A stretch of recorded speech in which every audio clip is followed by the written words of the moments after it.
Alright, hello there. Time to play most likely the last part of Butterflies 2. Like, today's main character is Noelle. Noelle, who, like in the last part, learned that, well, lesbians can actually do things. So let's see how that goes. Most likely the Noelle ex Akarsha ship is dead in the water, but we'll see about that. Anyway, load game. Okay.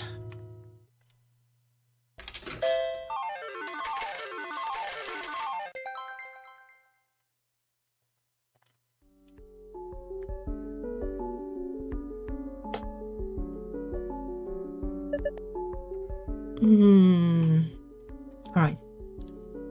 The first phrase is mirror. Well, I guess it is mirror and child.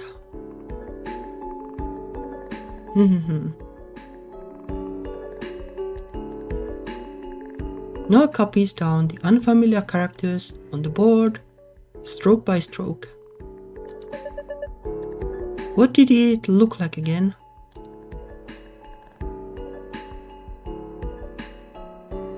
I think it's this.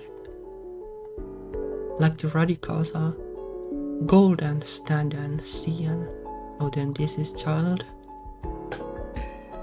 It is probably this. Noelle writes it down, then checks it against the words on the board. I got it right. Now for the next one. At one point I used to know maybe 1500 kanji or something, but I would have to refresh my memory, haven't done that in forever, so I probably don't remember that many anymore. The next phrase is admit.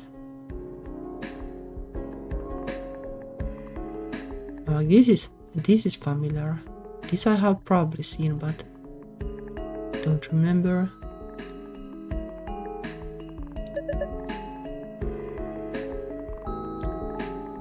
You should already know recognize.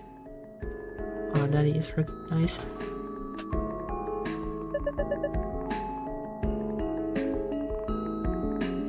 This meaning is to bear or to carry. Ah.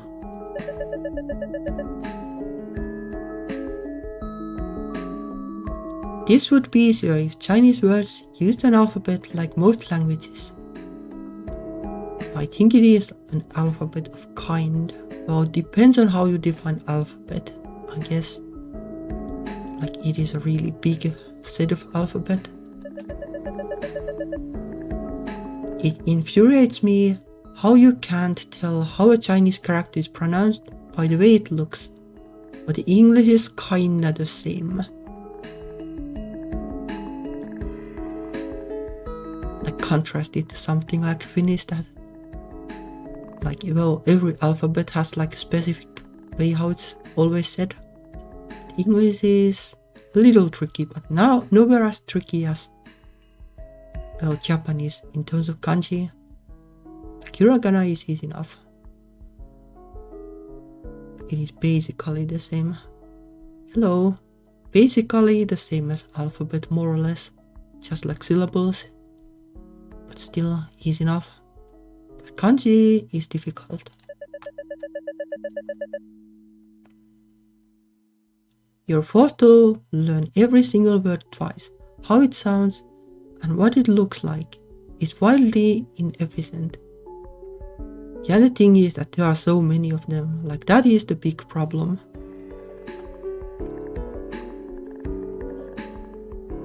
A couple hours into the lesson, a kid toward the back of the room raises his hand. Teacher, how many Chinese characters are there?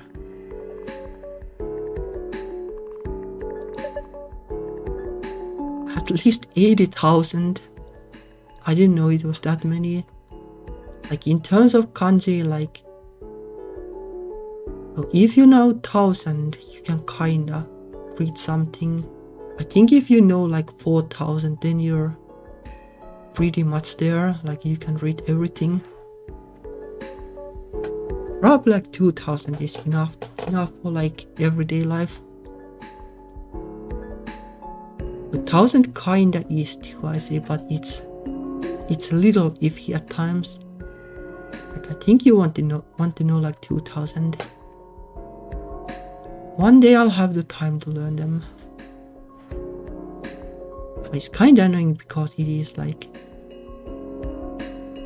is super boring, like it is just like rote memorizing everything. There's no way around it. 80,000. Don't worry, most educated people only know about 8,000. 8,000 is still a mind-boggling number. Yeah, it is. I guess like Chinese is different because Chinese doesn't have like hiragana or katakana, so it's only the kanji. After school, Noelle does her weekly packet of Chinese homework at the kitchen table. I've spent every Saturday since kindergarten tediously memorizing a few characters at a time, but it's barely even made a dent. After all these years, I still can't even read a book or the newspaper. Like that is the big struggle of learning Japanese too. Like you need to know, I guess for Japanese, like some of the manga that is intended for younger audiences, like they have the furigana thing. Like there is like hiragana written like on top of the kanji. So you can kinda read them if you just know hiragana. But not like really. At the very least, like even if there is that, you want to know like 200, I think. But I guess Chinese is harder because I don't think they have that there. At this pace, it's hard to imagine I'll ever be able to. Noelle, what is this? Noelle looks up to see her mom holding a sample packet of pads, tampons she got from school. What is wrong about that? Oh, that's from the sex ed talk we had in class. The girls received a presentation about menstruation, but that's not even like sex ed, like that is like life education, more like it. Like tampons have nothing to do with sex. The school gave you this.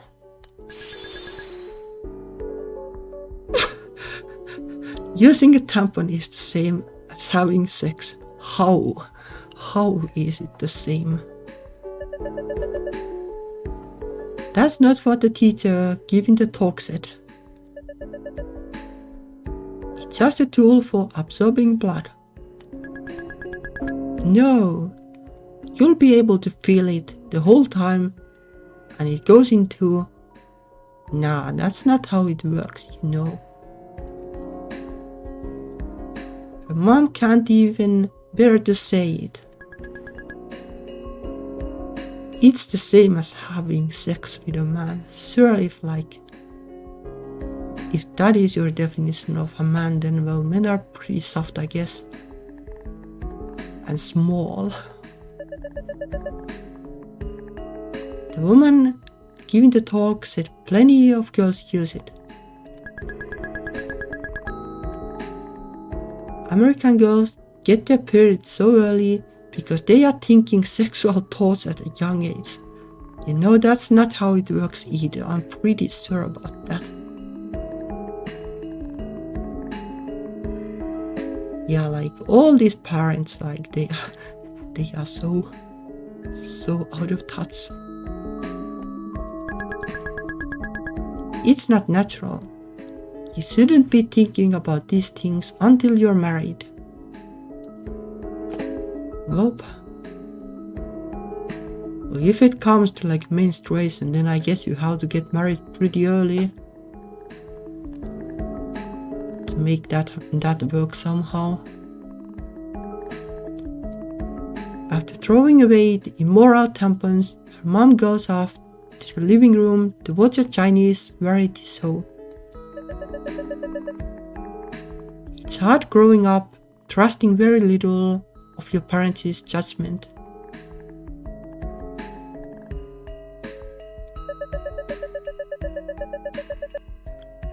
My mom doesn't believe in mental illness, yet genuinely believes in superstitions like auspicious dates. And no amount of proof or argument can sway her.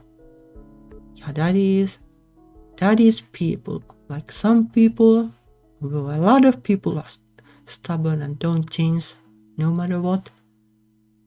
Like you can always try to change people, but in the end, like changing comes to the person actually wanting to change. That is a problem for many, sadly. In Chinese society, just decades behind the West. I have yet to meet a white person whose mind works this way.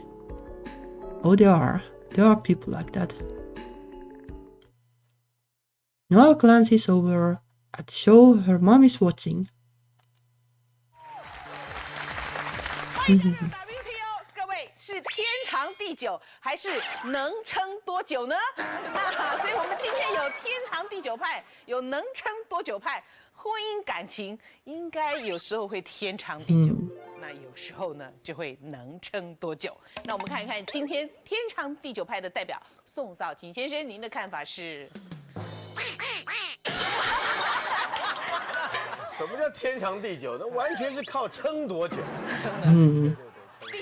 Or like this kanji, I think is marriage. So maybe this show is like a marriage kind of show.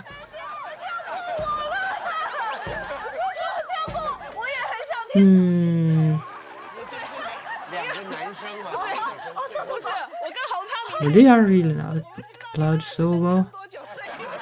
Colorful words and cartoons fly across the screen as cheesy sound effects play. So tacky. It's one of those shows where they interview a panel of foreigners who can barely speak Mandarin. Pretty sure that's what these characters say. Noelle cringes as silly boing noises are overlaid over the host's jokes. Oh, this isn't like a Chinese thing. They are just laughing at the foreigners for not understanding the questions they have been asked. Why is this popular? It's so juvenile and embarrassing. I feel like I'm losing brain cells as I listen to this. But there sure are a lot of like boings and other things. Wonder like where they got the soundtrack. Disgusted, Noelle returns to scrutinizing the impenetrable paragraph of Chinese she's supposed to be analyzing for homework. What am I even going to use Chinese for? Watching dribble like that. I think Chinese is probably going to be useful still. Like there are a lot of Chinese people. Like you can become like a salesperson and try to sell them tampons. I have no interest in the backwards culture that produced my pathetic, narrow-minded parents.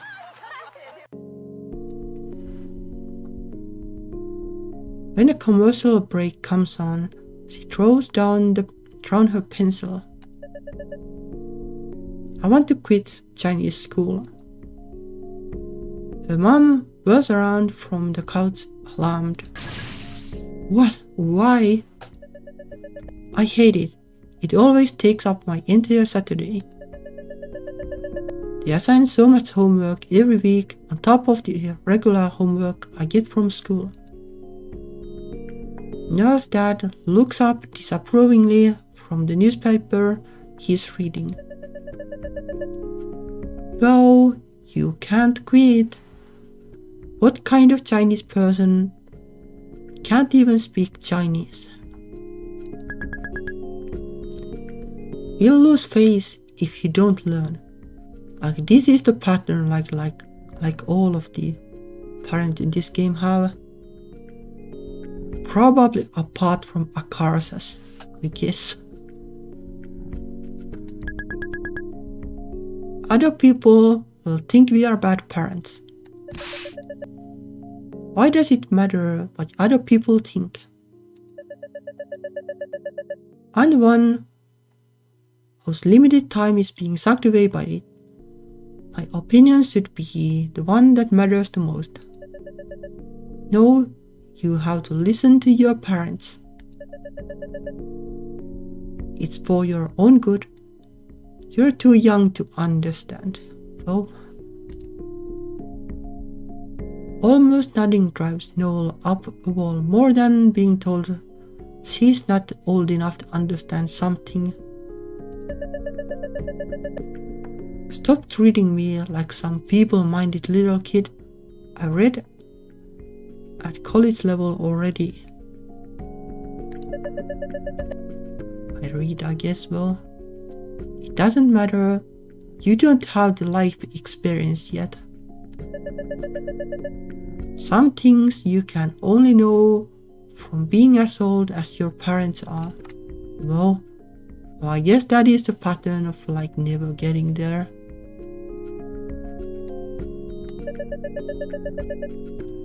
What?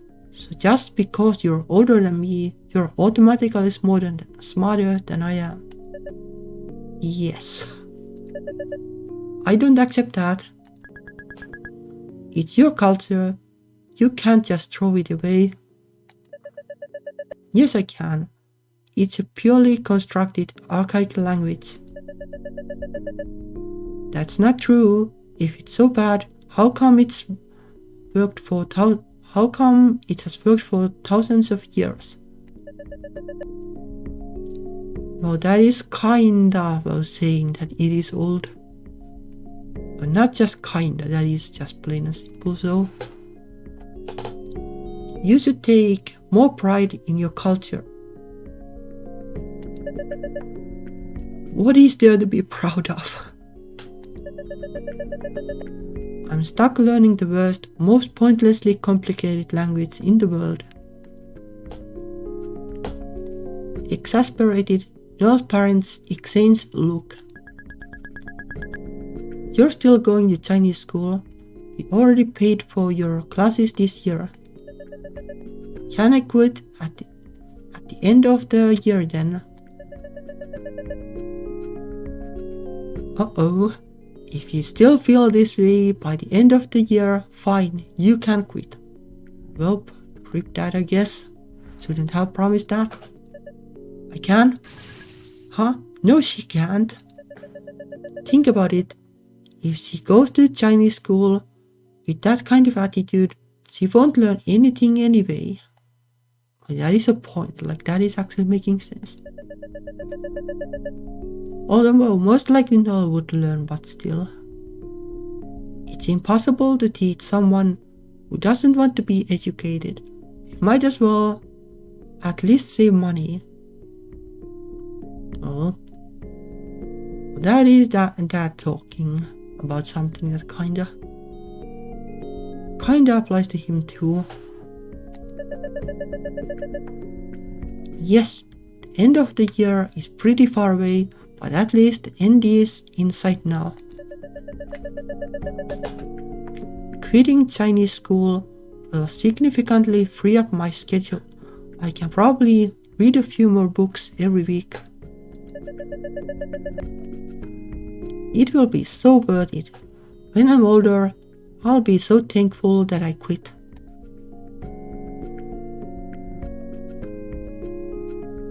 Noelle is elated that she doesn't even mind, is so elated that she doesn't even mind being dragged along to 99 rants with her mom. A trip she normally craves is a waste of time.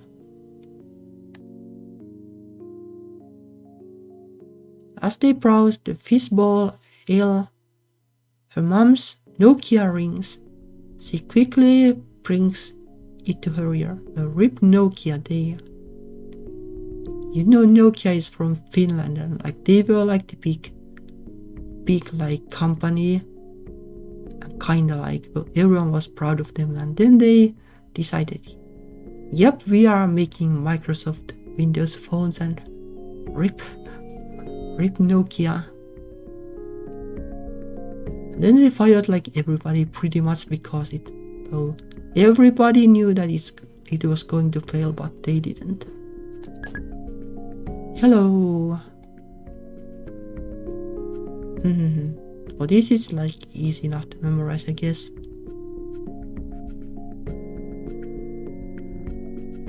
Wonder like I don't even remember like how they pronounce the hello. I have heard it like the Chinese hello, but I don't remember. So I wonder like if there are different hellos anyway, like depending on the day. Like in Japanese, like konnichiwa and konbanwa.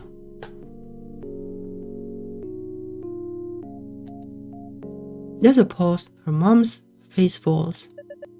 What is it? Amma passed away. Grandma. Oh. I know I should be sad, but I haven't seen my grandmother for years. I had never had a real conversation with her before. It's like being told a stranger died.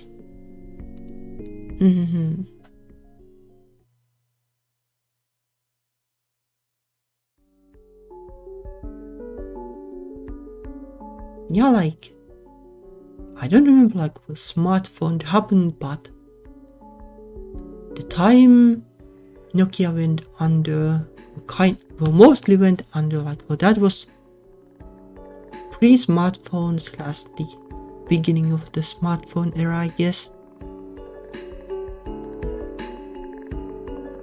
Noelle isn't allowed to close her bedroom door, so she's on high alert as she uses the computer. It sounds like my mother is busy washing vegetables in the kitchen. Here's my chance. Noelle quickly searches homosexuality on Wikipedia.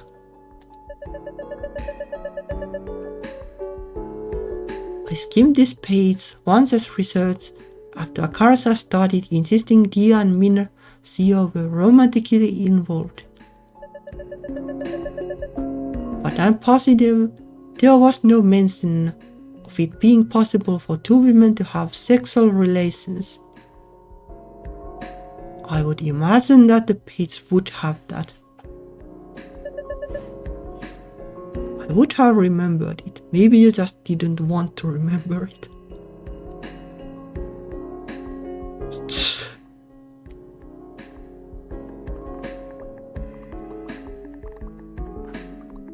No. Well, this is straight to the point, I guess. Well, I guess we'll reread the page to see what there was. Much of the page is devoted to the historic and modern day oppression of gay men. There's mention of sodomy being criminalized, along with an image of ancient Greek pottery depicting of two nude men embracing that Noelle scrolls past very quickly. Wait, this might be something. Anthropologist Stephen Murray and Will Roscoe reported that women in Lesotho engaged in socially sanctioned long-term erotic relationships. What exactly do they mean by erotic? They need to be more descriptive. It's kinda awkward to describe it like in context like that, I think.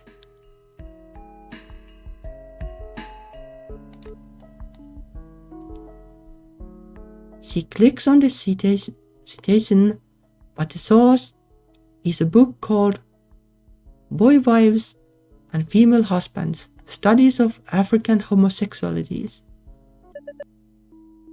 There's no way the library carries this book. Click the Lesotho hyperlink. Noelle scrolls through the page, but there's no mention of the erotic relationships. Well, no surprise there. This is a dead end. I could try googling it, but it might bring up obscene results. Well, let's go for this. Noelle scrolls through the page. Most of this page just details historical lesbian relationships. They lived such tragic, tortured lives. I hope Dia knows what she's signed up for. Hopefully it's not as tragic. But like historically speaking, like but there were no like words for gay or straight. Like in the past, like in the 19th century and before. So like I don't know like if it was like that tragic for women. For men it was tragic, I guess, because well churches wanted to think that like well relationship between men are like evil somehow. But I think like women could usually like fly under the radar because men would think that women can't be sexual to begin with.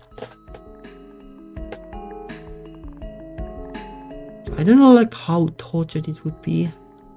Like sure, like after that it has been way worse, I guess. Having to live in secret is still bad, but my understanding is that guys had it harder. Although I guess guys had also the benefits of like having more power and being able to work for decent payer at all, I guess.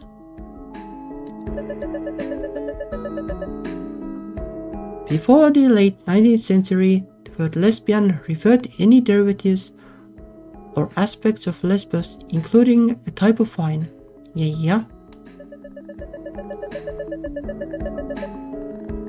In the 1890s, however, the term was used in a medical dictionary as an adjective to describe tribadism, as lesbian love, sexual gratification of two women by simulating intercourse. But like, well, this isn't like anything that was used by like normal people at all. What on earth is tribadism? Is this the finger thing Mincio was referring to? Well, here we go. The page opens. At the top, there's a simple illustration of two naked women scissoring. What is this? This is so risky. Noelle breaks into a feverish sweat as she reads the page as quickly as possible. Then in panic, Noelle closes the tab, erases her web history, and shuts the computer down. Mincio was right. I can't believe it. Before the record, like scissoring isn't exactly like good. I guess it's fun, but not exactly like good for the feel good sense, I guess.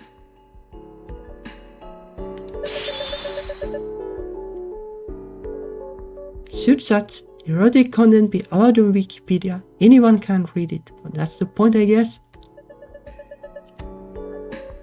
I must destroy all evidence that I have visited that page. Should I uninstall the browser, delete my user profile, perhaps set the computer on fire for good measure? This better not awaken anything in me. Well, yeah, it better had not. Noelle jumps in her chair when she receives a text. Check your phone. Probably Akarsha, I guess. Yep, it is certified brain genius Akarsha. Is it just me, or does King Dedede look kinda sexy in this drawing?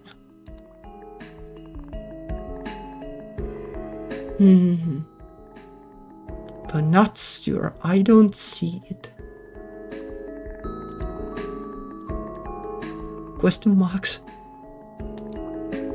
Anyone else? Hello? Anyone care to raise a hand? You be insane. You're insane. Yeah, I don't see it. Would anyone else hit it? Hello? Noelle? Banging on your door. If you would fuck King Dedede, a penguin. You're braver than the US Marines. Dia has left the chat room. Min has left the chat room. Whoop. Why are you like this? I'm so bored. Double cry. I have been stuck at home all day. Unfortunately for you, I can't entertain you for long either. I have to leave for the airport soon. Oh yeah, you're visiting Taiwan, right? How long are you gonna be there again? I'll be there for the entire week. My mom and I will return Sunday afternoon. My dad is staying for an additional week there for business purposes. Can I still message you when you're there? Do you have to use a VPN or something? Taiwan is different than China. No, as long as I have internet access, we should be able to chat like usual. Really? But isn't there like hella censorship? No, there's nothing like that in Taiwan. It's not as if I'm going to China. Right. Also, what's the difference between China and Taiwan again? Sweaty face. Shut. I mean, I know Taiwan an island, but is it like, you said you were shut, yet you're still talking like nothing happened. Its own country. I have high pain tolerance. No, you don't. Anyway, I tried to ask in geography class once and everyone started arguing.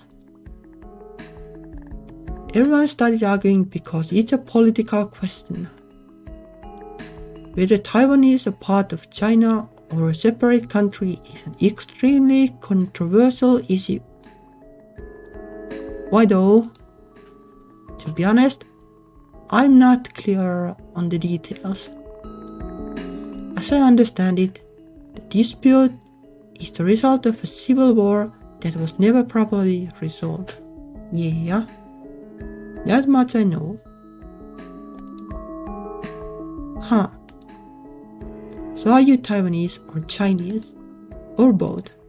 Well, I went to Chinese school as a child. and my parents told me Chinese folk tales. Is that how it works? Just because I speak English doesn't mean I'm English. To be frank, I'm floundering because I have never given it any thought. LOL, oops. I didn't mean to give you an identity crisis.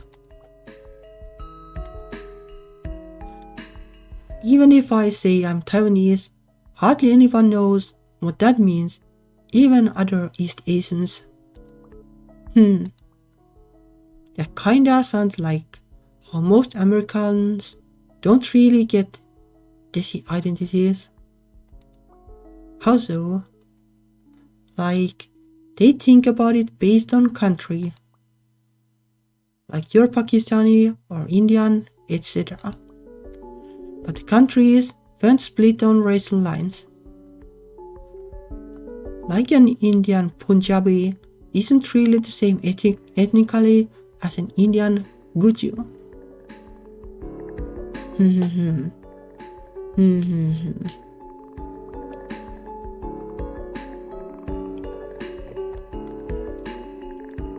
But it's all the same to non-desis because they don't know the difference, lol. Now the thing is that I don't know like what is the difference, but I can see that there are like different kind of people within one country.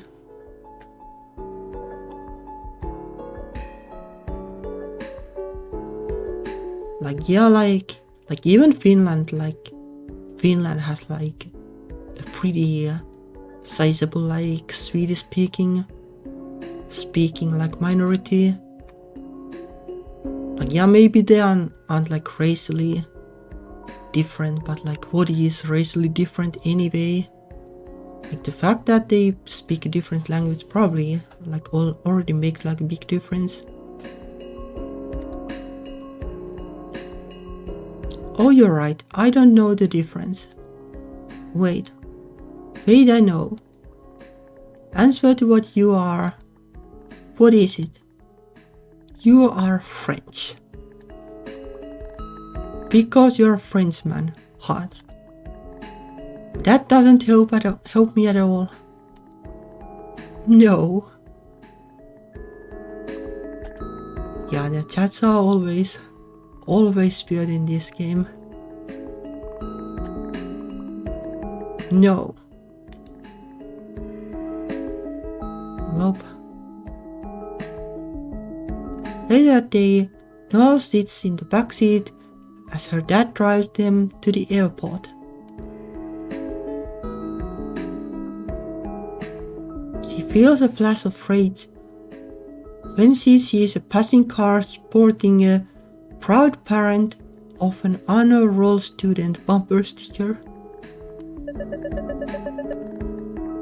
Why would you brag about such an unremarkable accomplishment on your car? Or like, I don't know, I'm pretty sure people would have like stickers like I eat bacon or something anyway. Like surely, no, they are mostly nonsense, I guess.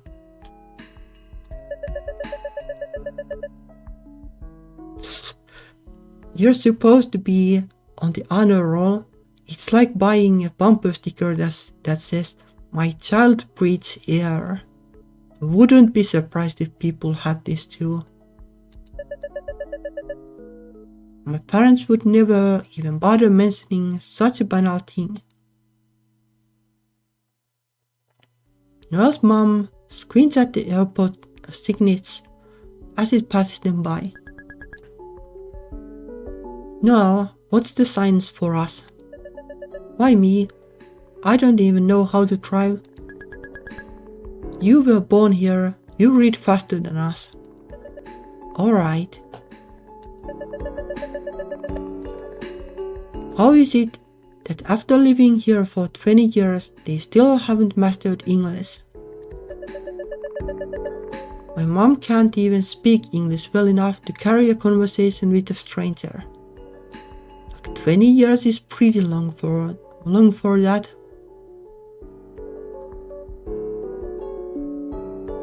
Like if I moved to like Japan and were there for like 20 years, like I would surely be like fluent in the language. Though because I'm blonde, like people would easily see that I'm not Japanese. What have they been doing this whole time? Which way is parking? Which lane? Just follow the arrows, turn right. See, even though I have a PhD, ever since you were in 2nd grade, you could read highway signs faster than me. Okay, well. Good thing we have Noelle with us. The signs go by so fast. Noelle's dad scratches his head as he directs him through the airport's labyrinthian roads. Where is it? It feels like we are just going in circles. We are not. See that sign there? The parking's past the cargo area. Do I turn here? Noelle's heart stops as her dad starts to turn into a street labeled with "Do not enter." It says "Do not enter, keep straight." Oh. Her dad swerves sharply to stay in his lane. Noelle massages her temples, her heart pounding. I'm surrounded by illiterate idiots. Why does it rest on me, a literal child, to ensure we don't drive into oncoming traffic? They have endless energy when it comes to obsessing over my studies. Why can't they work on their own English instead? Yeah, that is a good question, I guess. As the car rolls into the parking lot, Noelle jolts up in her seat. Wait, this isn't the correct garage. Turn around. Huh? How do you know? The sign says premium parking. Premium means something of exceptional quality, superior. So, isn't that good? Maybe they think that he is a good spot because of that. Not right now, when we are looking for the regular run-of-the-mill parking lot. In this context, premium parking means special parking that's more expensive. Ooh! Make a U-turn. We are going to miss our flight.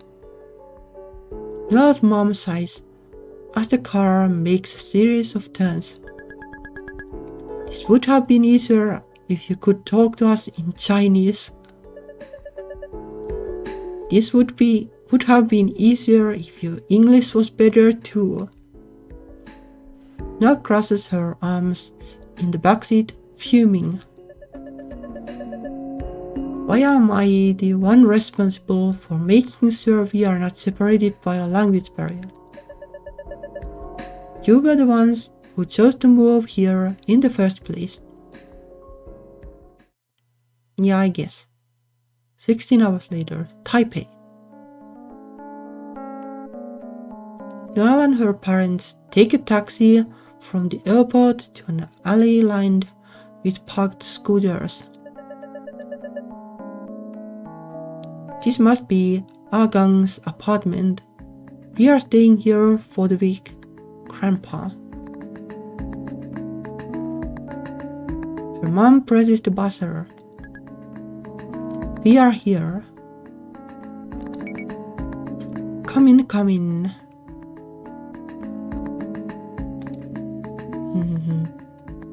So huffing and puffing up 4 stories of stairs, Noelle is drenched in sweat. Hey, this is different one than the previous one. I guess they have multiple hellos then. Da ai, or something like that. Chanhua, or something like that. Yay, you're finally here. Dad. Chanhua, you have grown so big. Yeah, I must have been in elementary school the last time you saw me. It's like this. If this means like the exact same thing, then like, oh, it is surprisingly long. Like, Japanese at least tends to be like much more compact than English. Though I guess the font is smaller, so maybe that's the reason. No idea about Chinese. Like how it exactly works. This must be one of my cousins. Noelle, don't be rude. Introduce yourself in Chinese.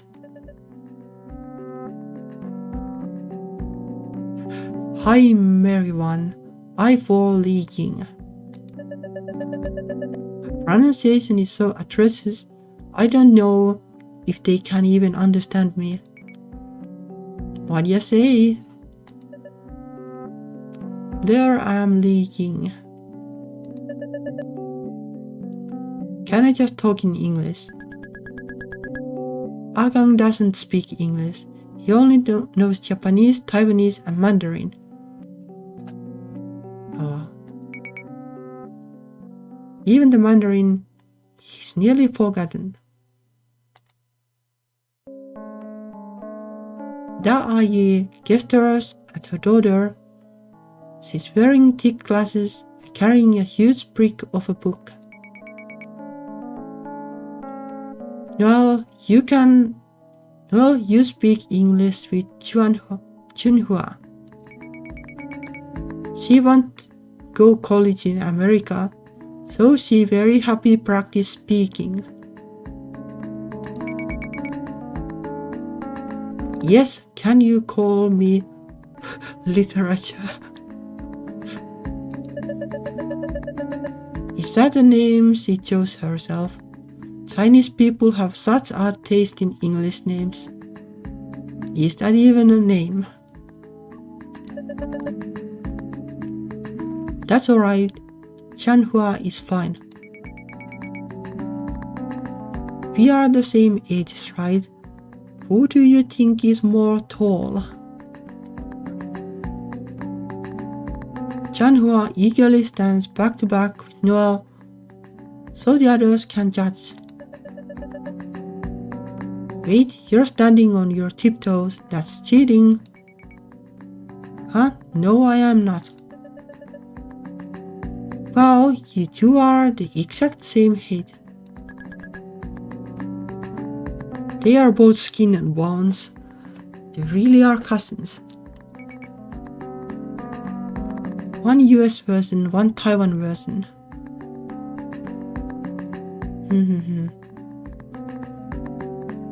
So the US is beautiful board or something like that. And the Taiwan is like, is this like a utensil and a board or something like that?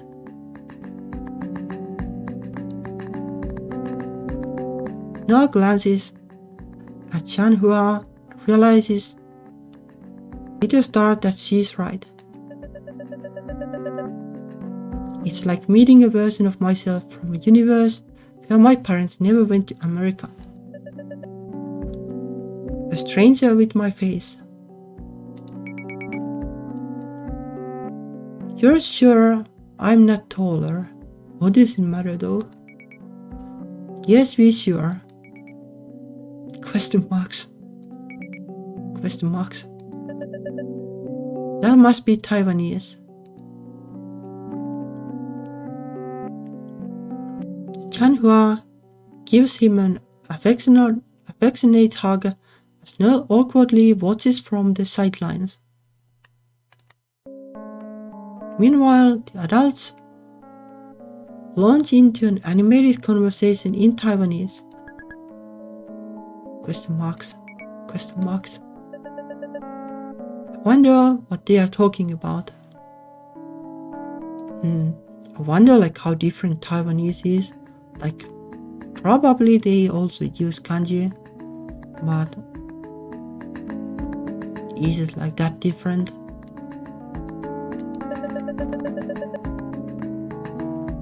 My Taiwanese is even worse than my Mandarin.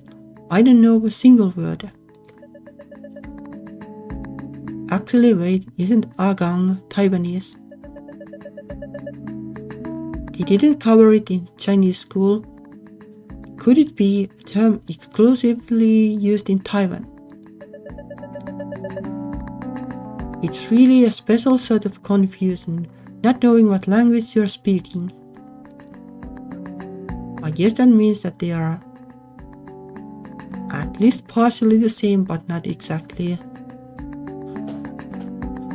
Da-Ayi leads Noelle's parents to the spare bedroom so they can put their luggage away. This reminds me how I used to assume Japanese curry was a Chinese dish because my mom made it regularly.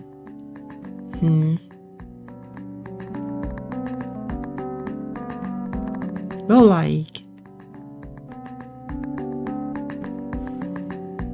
not sure what other kind of curries there even is. This is what I make when I make it, and this is what I think of when I make it. But well, I'm a weeb, I guess. But it's really good. If you have a distant relationship with your parents, your culture becomes a nebulous cloud. Is it Chinese to believe pseudoscience? Is it Chinese to have an outdated and sexist worldview? Hopefully not. Or is that just my parents in my particular? How do I distinguish between things peculiar to my life and Chinese culture? Yeah, I guess it is hard when the sample size is so small. But I guess at that point, you can kind of think that you don't really know that much.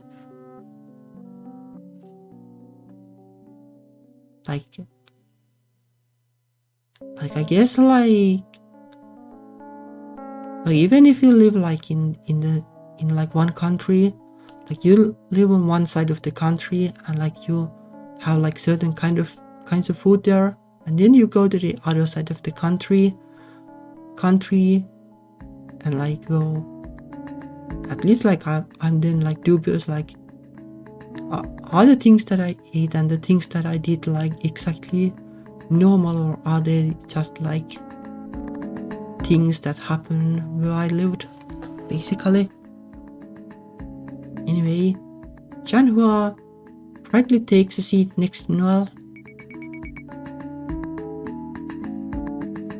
Anything you have questions about, you can ask me.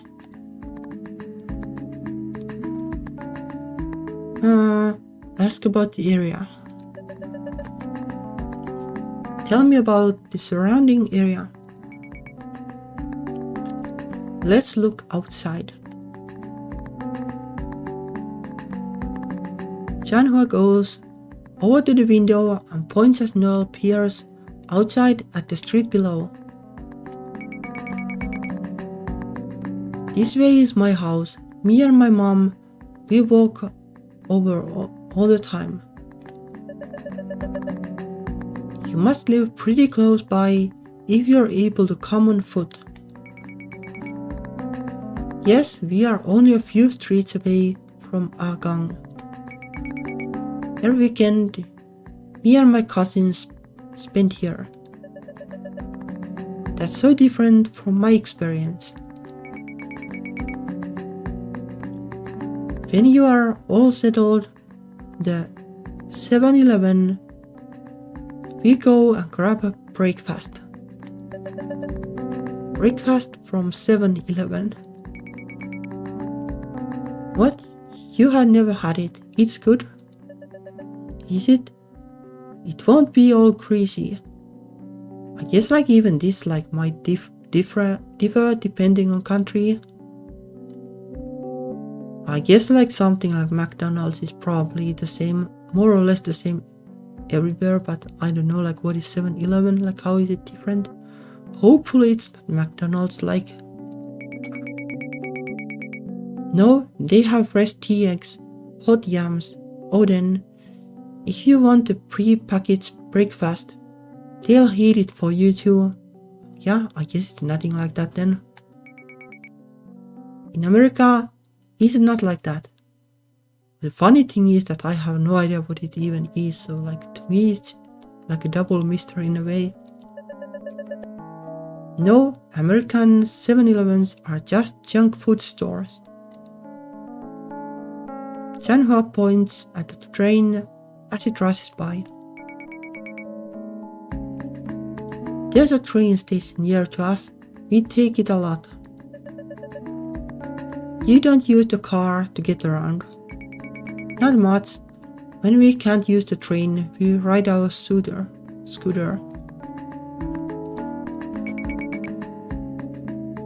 What else do you want to know?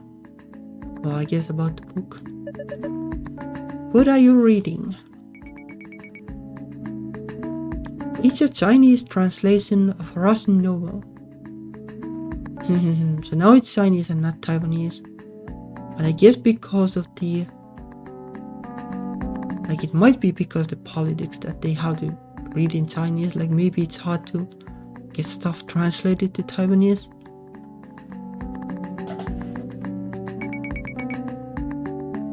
What it's called in English, I don't know.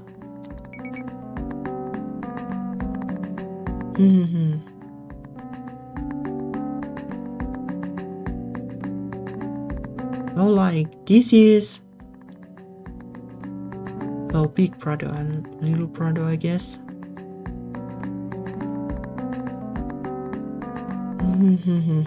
No. Something brothers. Yep. These brothers, and it's Russian. The brothers Karamazov. Yes, that sounds correct. I have read it before too. This is exciting. I never met anyone else my age who read it. Did you like it? The religious themes were a little interesting to me, but I found some of its other ideas thought-provoking. Were of little interest. That's different.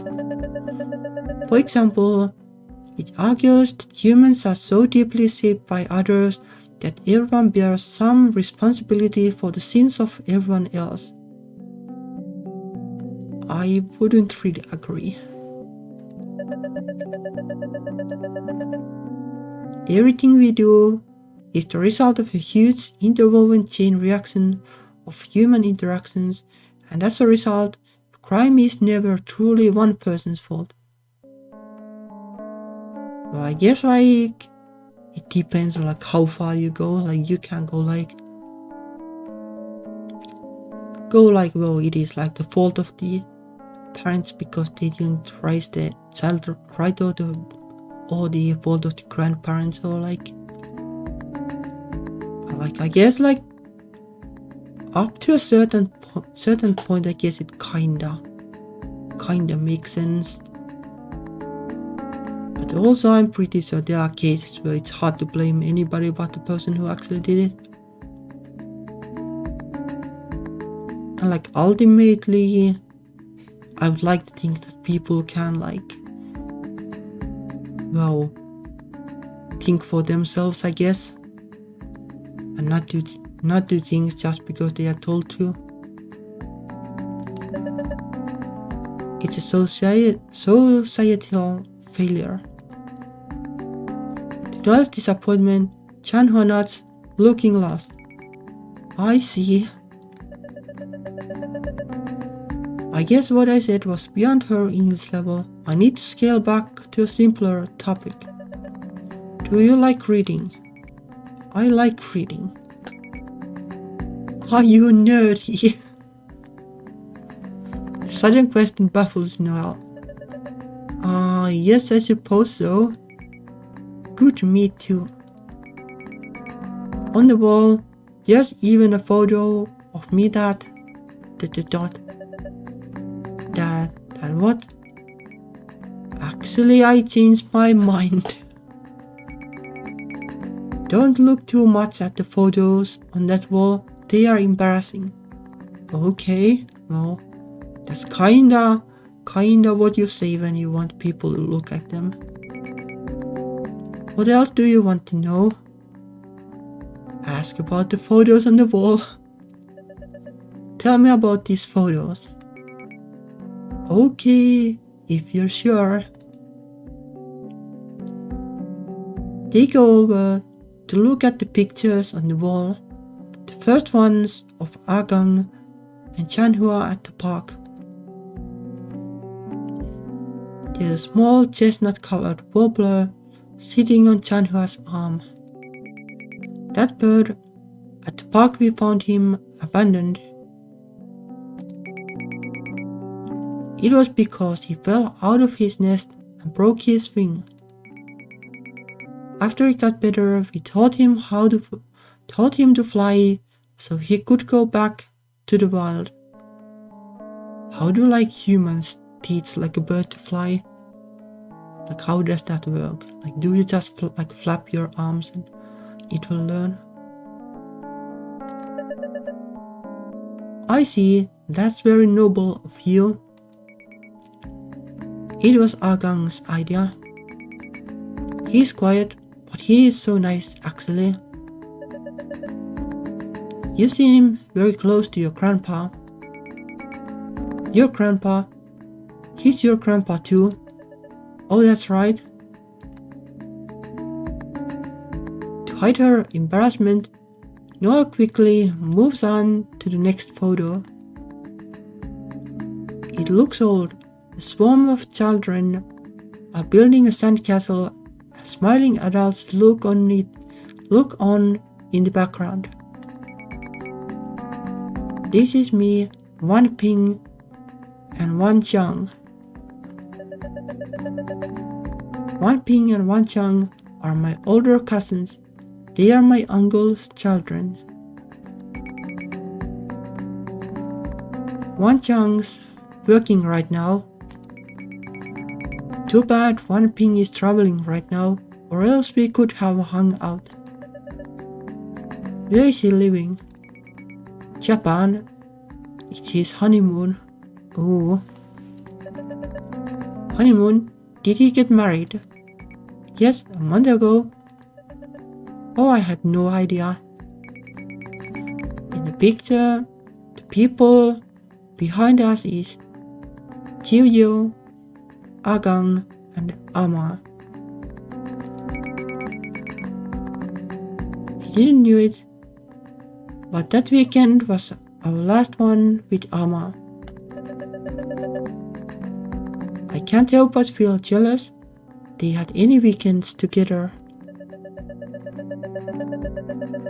While she was spending every Saturday with her cousins and grandparents, I was at school struggling to learn an entire language so I could even begin to communicate with them. Well, I guess that's how it is, though, regardless of language, it takes a certain amount of effort, and without effort it doesn't work, but kinda agree that learning the kanji is too much of a pain. It could be easier, but I guess it's not.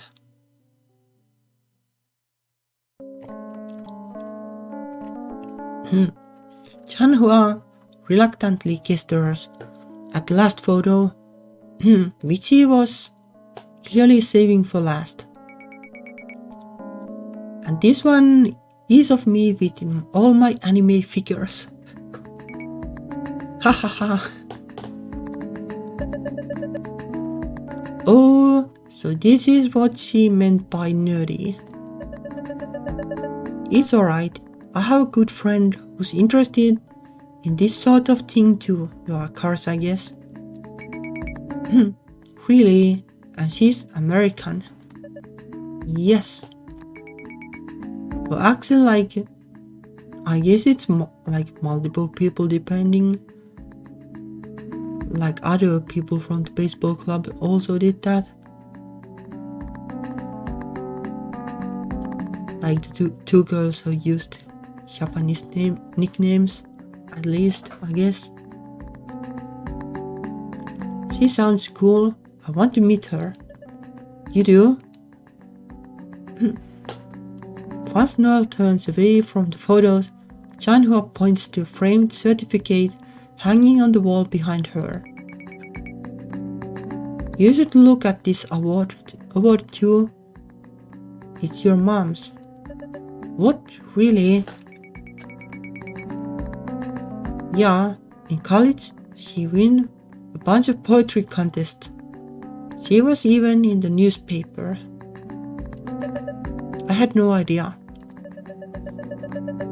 This is going to sound extremely mean, but I never suspected my mom had any source of creative talent. Maybe it's just like the language barrier then. Like being creative in like language that you don't know well, like that is difficult, I guess. All I have ever known her as a strict, close-minded housewife. But like, yeah.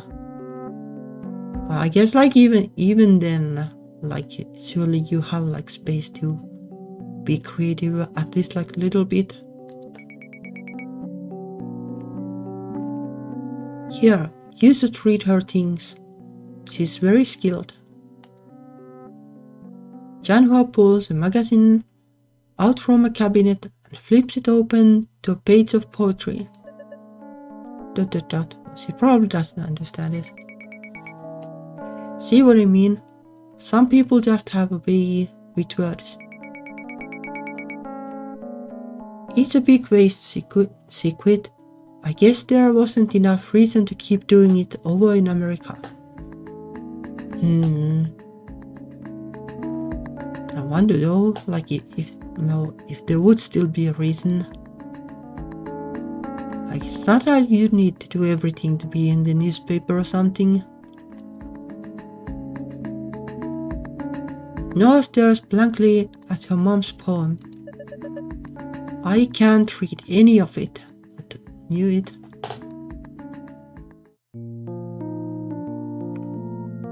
That evening, Noelle and her parents walked to the subway.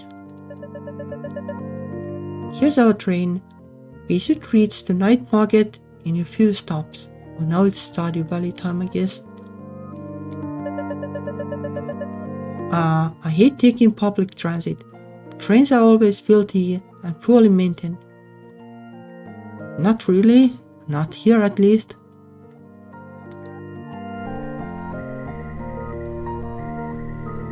As they board the MRT carriage, Noelle steels herself for the stench of vomit, urine, and cigarettes she's grown to expect from American subways. Is it really that bad there? Like I had never seen any of this. But to her amazement, the car's shiny floors and seats look so squeaky clean you could eat off of them. It's absolutely spotless. Pleasantly surprised, she sits beside her parents in a gleaming plastic seat. Shipai Station. That is stone. Shipai, well, at least it's not Shipai, that would be a failure station. In in Japanese. You can actually clearly hear what they are saying. It's not indistinct mumbling like on Bart. An LCD screen right across from her neatly displays names of the previous, current and next station. Yeah, that's how it is. How it is more or less here. This is the most beautiful thing I have ever seen. Like buses are more basic, but like trams and trains are more or less like that. Her phone buzzes, her heart leaps when she sees that it's Akarsha. Certified brain genius, but that is certified brain genius face, I guess. Why did you send this? Sad face. I thought you liked me. Even if I hypothetically did like you, why would I want to see this awful picture of you? Personally, I think it's very hot and sexy of me to play video games against little kids at Fry's Electronics and Lures. Sure.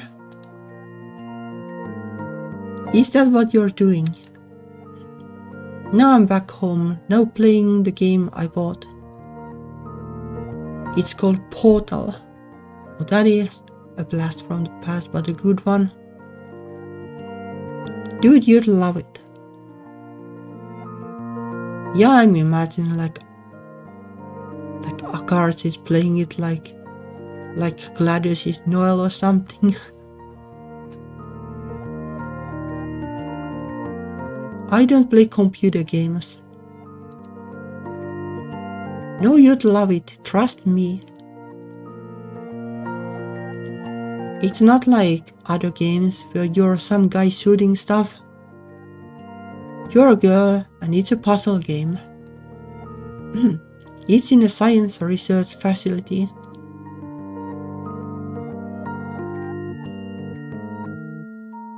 Yeah, the turrets were fun in Portal.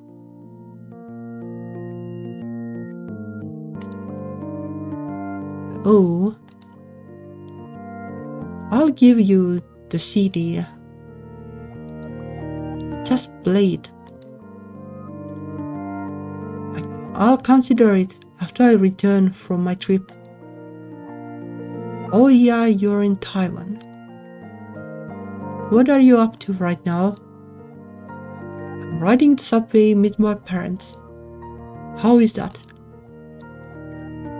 I hope they aren't giving you a hard time. Actually, ever since we have arrived in Taipei, they have been in good spirits.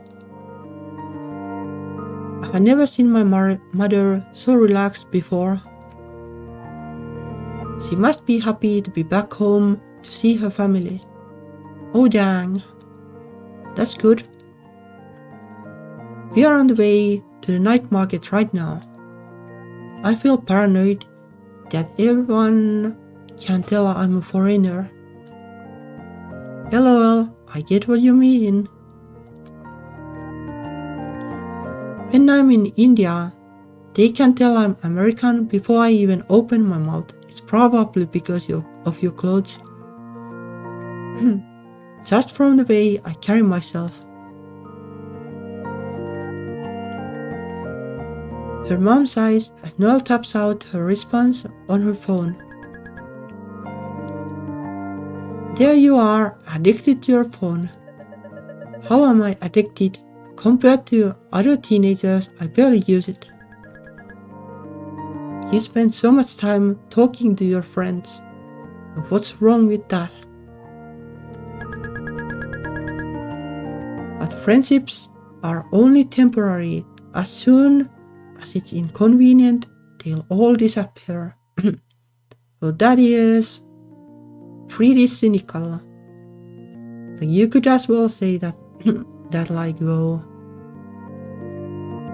all family relations are temporary too, like whenever it's inconvenient, people will just abandon you, right? It's the same thing more or less.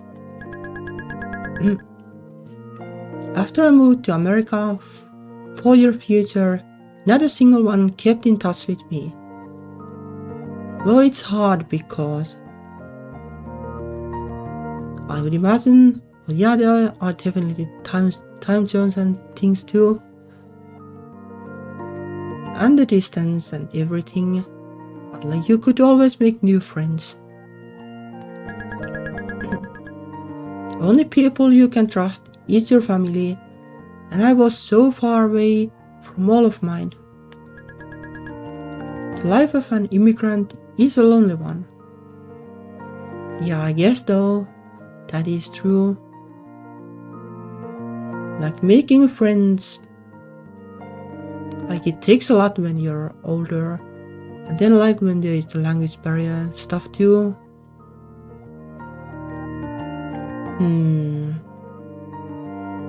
Wonder, like at least like surely there are more than one like Chinese family, so surely you could have tried to be friends there. But not surely, but like I hope so.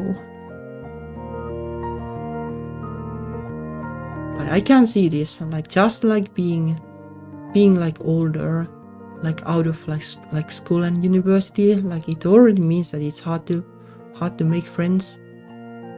And then like at the immigrant part to that, like I can definitely see it.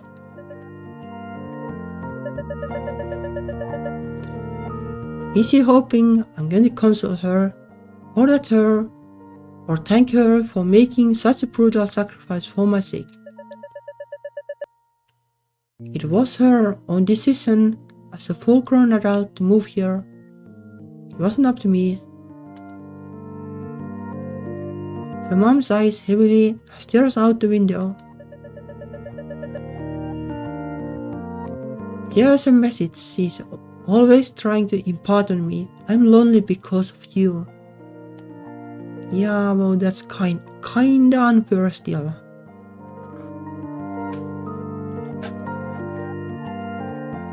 Noelle watches the scenery fly by.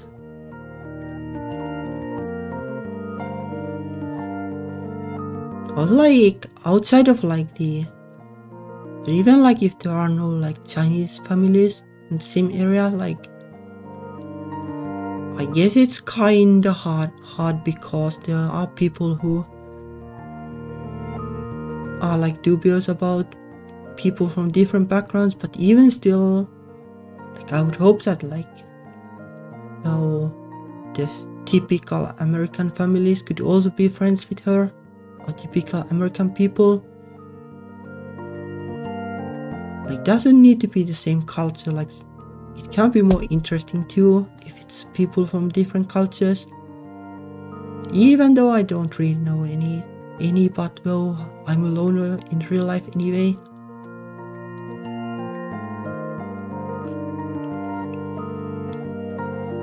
After half an hour, the train arrives at the destination precisely on time.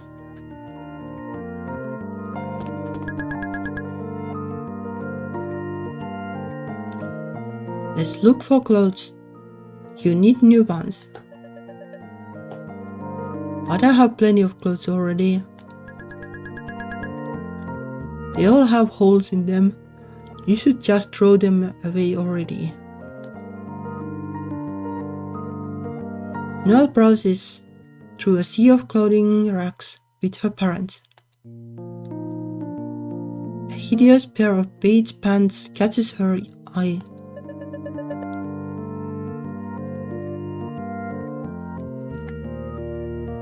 These would complement many items in my wardrobe.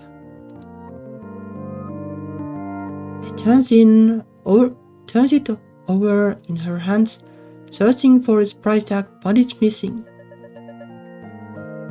I'm going to ask how much these trousers are. Do you know how? Are you serious? Of course I know how. Miffed, she marches up to the store's cashier and shows her the pants. Might I ask how much are these pants? 200 NTD. Well, that is 100, I guess. And that is Oni. Hopefully not, but it kinda looks the same. And this is something that doesn't exist, I think. At least I don't know it. It's kinda like rain, but well. That's only about $7. What a bargain. I waste buy this. What do you say? I stumbled over the pronunciation. This, I want to buy this. Okay.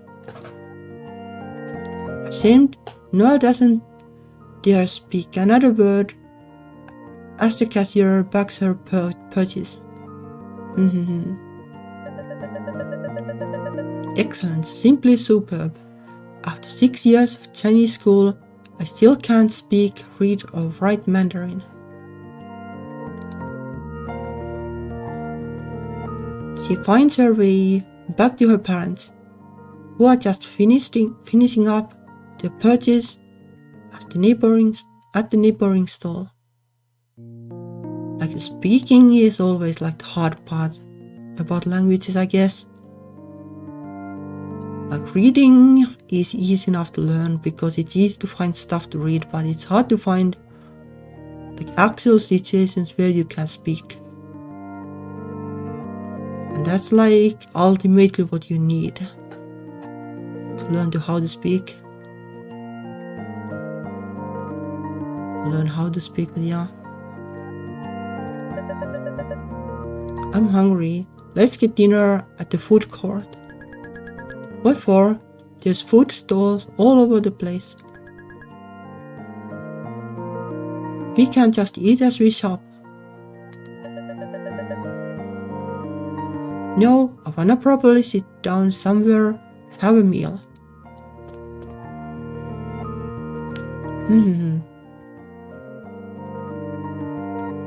Interesting, like this kind of place would be kind of, well, there are like occasional like market kind of things here too, like where they have like streets full of stalls and such, and it is kind of fun. Usually the problem is that none of the food is vegan, or if there is like one stall or something that has vegan food. Well, in the recent years it has been better though. Noelle follows her parents down the flight of stairs to the underground food court. It's a bizarre space that reminds Noelle of a mirror maze. They sit down at a stall and Noelle scans the menu, which is conveniently printed directly on the surface of the table. Something chicken, something soup. Noelle has to pick her dish based on the pictures like a toddler would. Do you know what you're getting? I will order the oyster omelette. It's seldom seen in America, so I should take the chance to eat it here. Well, I guess it was oyster omelette actually, otherwise Mom would surely say that it's something completely different. As the stall worker comes over and takes her parents' orders, Noelle mentally recites hers, determined not to be rendered an inarticulate child again. I know this is kindergarten level vocabulary. I want oyster omelette. That sounds a tad crude though. In English, I'd normally say something more like, I'd like to have the oyster omelette. What do you want to order? I want the oyster omelette. The woman jots her order down on a pad of paper, nodding. Are you American-born Chinese? ABC bird. Huh? My Chinese was that bad? I am.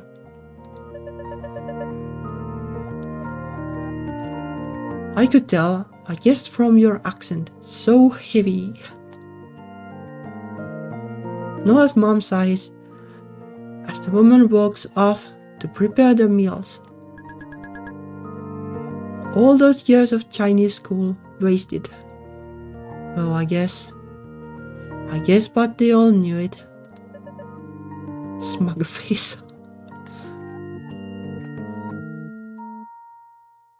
The food arrives within minutes. Noelle tries a gooey spoonful of her oyster omelette. It's delicious. You'd never guess this only cost $3. Really, let me try. The $3 is really cheap for something. Like, assuming that it is kinda like a restaurant, like that is really cheap. Like pizza is like, well, $12 or something here. Basically. The parents each taste a spoonful of the oyster omelette and shrug unimpressed. This is below average. I have had way better ones around here before. Yeah, this isn't really what it's supposed to taste like. Well, I never hear, so I couldn't have known that. And I know Noelle takes another bite of the oyster omelette. This is the best thing I have ever eaten. I should find out what this place is called so I can find it again. She looks up the name of the stall, but it's in Chinese. I can't read it. Or maybe you could take like a photo and then figure out later. I'd better savor it while it lasts. This omelette I can only taste once. All too soon it's over. Noelle sighs as they get up to continue shopping. Like surely, like if she has studied some it, like I would imagine she would be able to like look the words up. Like the Chinese characters, like they are usually composed like out of like, well, kinda smaller characters, or like there are patterns to them, and you can look them up based on like the parts of the character basically. Like there might be like a more complex like character that has like the rice field character in it, for example, more or less.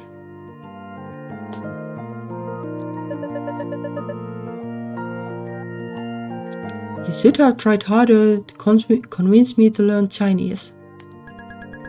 Are you serious? We told you not to quit so many times. But you never properly explained why it was so important not to. All you did was give me condescending lectures about how I was too young to understand why it mattered, and how I'd be an embarrassment if I didn't learn. English is your second language. It's hard to explain things.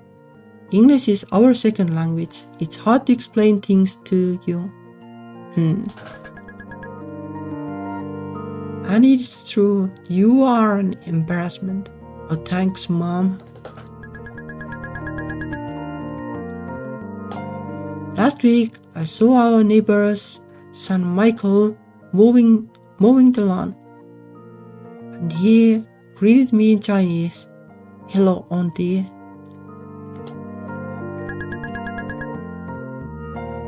See, that's what happens when you listen to your parents. Michael goes to Taiwan with his family every summer. That's the reason he's more fluent. Not because he was the superior child to me. Why didn't we just visit Taiwan more often? When I was younger, that alone would have made me more interested in learning. Well, I guess it makes sense. I feel like I have been trying to understand Chinese culture by looking at it through a soda straw until now. You think we didn't want to visit Taiwan more too? The airplane tickets are expensive. We have to save up for years just for one trip. It makes sense, I guess. Oh, but even so, you should have done more to show me that speaking Mandarin could be a positive experience. Why do you always speak to me in English, even though you can't fully express yourselves in that language? If you had conversed with me in Chinese from a young age, I would have naturally picked it up from daily use, except for the characters. We thought you'd have an accent if we did that. We were worried you wouldn't fit in at school, but that's ridiculous. There's no way I would have developed an accent when everyone else I interact with spoke English. I would have grown up bilingual without any ill effects. Yeah, most likely. Resigned, her dad shrugs. Well, too late now. What can you do? Yeah, yes. The last day of the trip. Noelle and her relatives visit the columbarium housing Alma's ashes. My mom visits this place every time she's in Taiwan. Noelle follows her grandpa into the worship hall.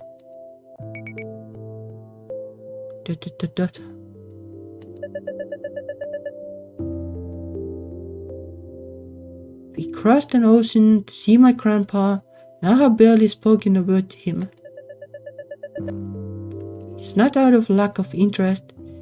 He must have lived a fascinating life.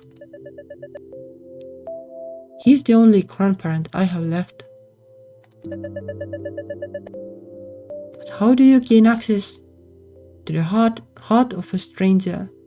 Where do you even begin? Well, maybe from hello. Tell me about yourself. And that can work too, I guess. Sure, why not? Who says that to their own grandfather?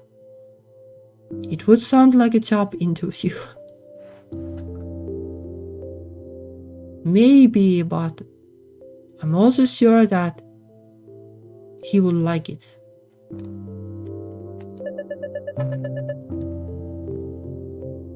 At least like the grandpa I had. Well, he'll like to tell stories.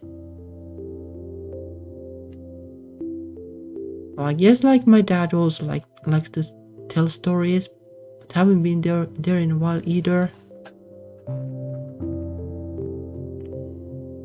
Even if I knew what I wanted to say, what am I capable of saying in Chinese? Today is Sunday. I'm a student. She watches Chanhua take a lotus petal from a glass bowl and offer it to the giant Buddhas. ...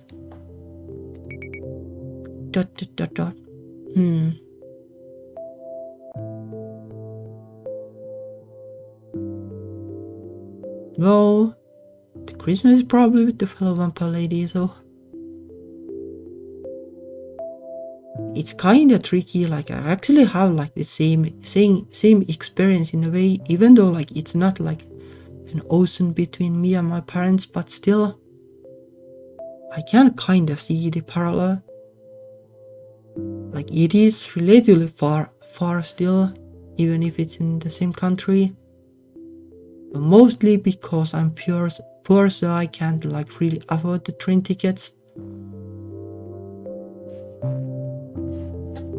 Also, like, well, it takes a really long time. Like it takes almost like a day to get there, and then another day back. So it's a pretty long trip. So I can kind of see like the similarity. And like when that continues for like a couple of years, like you kind of fall like out of the loop, and then you don't know like what is going on there. But even still, like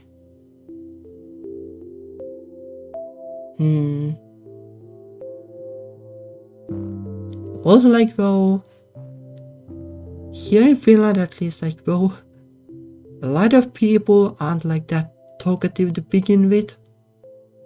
And like, well, my mom and dad are kinda like that.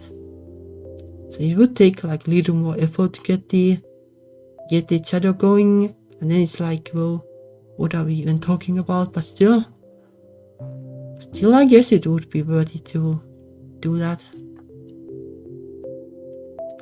And even like if it's awkward, I guess, like, well, it is worth it.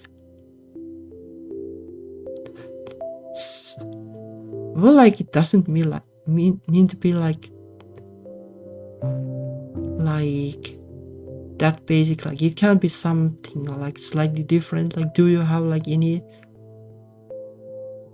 like fun stories about what has happened recently or stuff like that?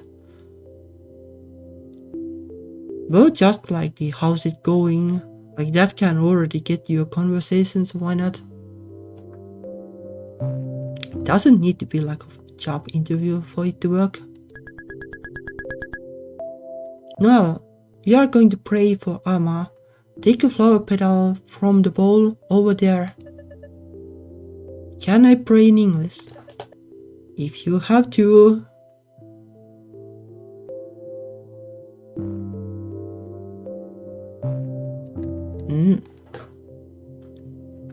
Unsure what she's supposed to do, Noelle does her best to imitate her parents. Hello, Buddha. I seriously doubt that you exist. But I'm sure Amma was a wonderful woman.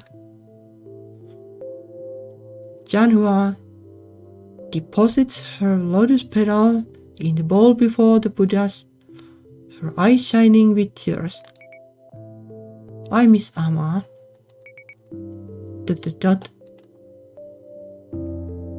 Not surprised, her aunt embraces Janhua like it's the most natural thing in the world. They are so comfortable with each other. Is that how mothers and daughters are supposed to be? Well, it depends on culture. Like here it would be kinda. But not exactly awkward, I guess. Like it depends. Like maybe it's harder for guys because there is like an expectation for guys to be tough. But for women, like it's not awkward to hug and such.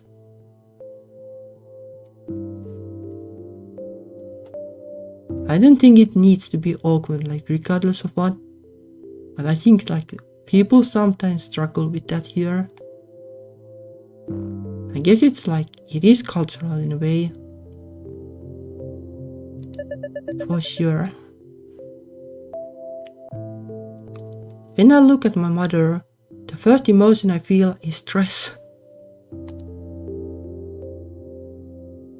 I think that's probably more about like your relationship with the mother than the culture, though.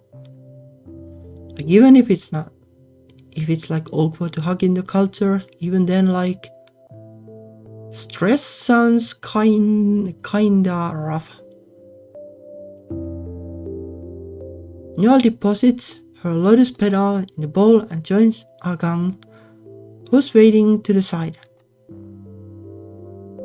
He smiles awkwardly at her as they stand together in silence.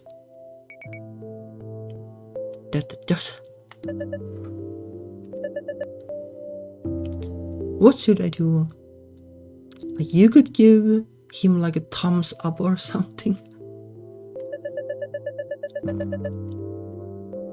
Try to build a relationship in broken Mandarin.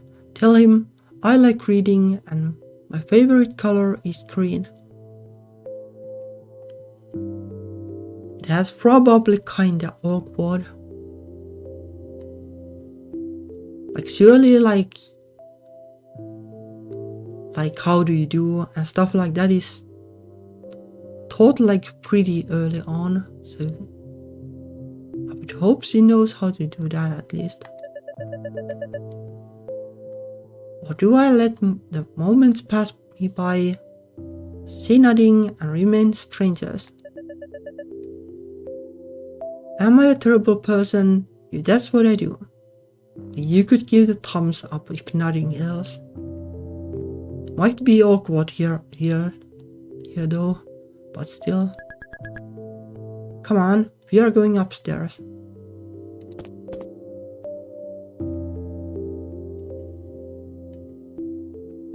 After an elevator ride, they arrive at the floor housing her grandma's ashes. Oh, this is kinda like... Well, I don't want to be rude, but this is kinda like a scary scene in a way. Like, this is something like you would see like a scary game in a way. Like corridor full of like... I don't know what this is. These are, but like, well, imagine like this full of ashes.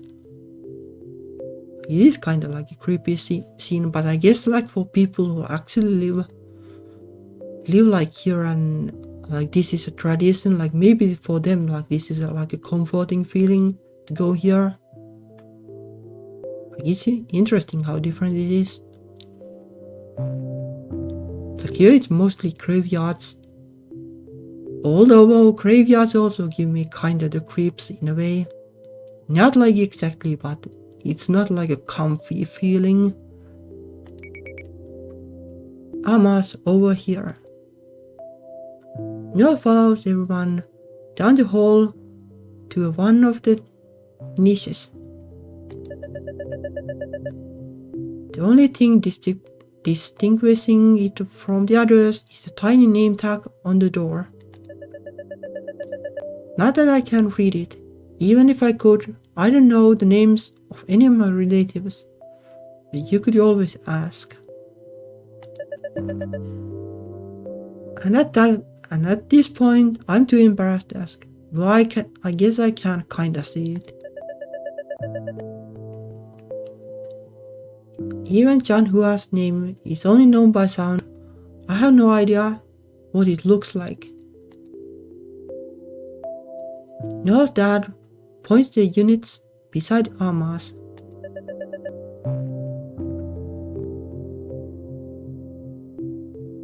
Your mom and I bought our spots too. Already, you're only in your 50s. There's a limited number, so we made sure to reserve them before they were all gone. I suppose my parents are fairly old. They didn't manage to have me under their 40s. That is pretty late. Pretty late, like that is already at the point like where it can't be iffy for women to even like successfully have babies. But no, that is also like genetical. But here they are like, well, when you hit like your 30s or something, like people are already like hurry up.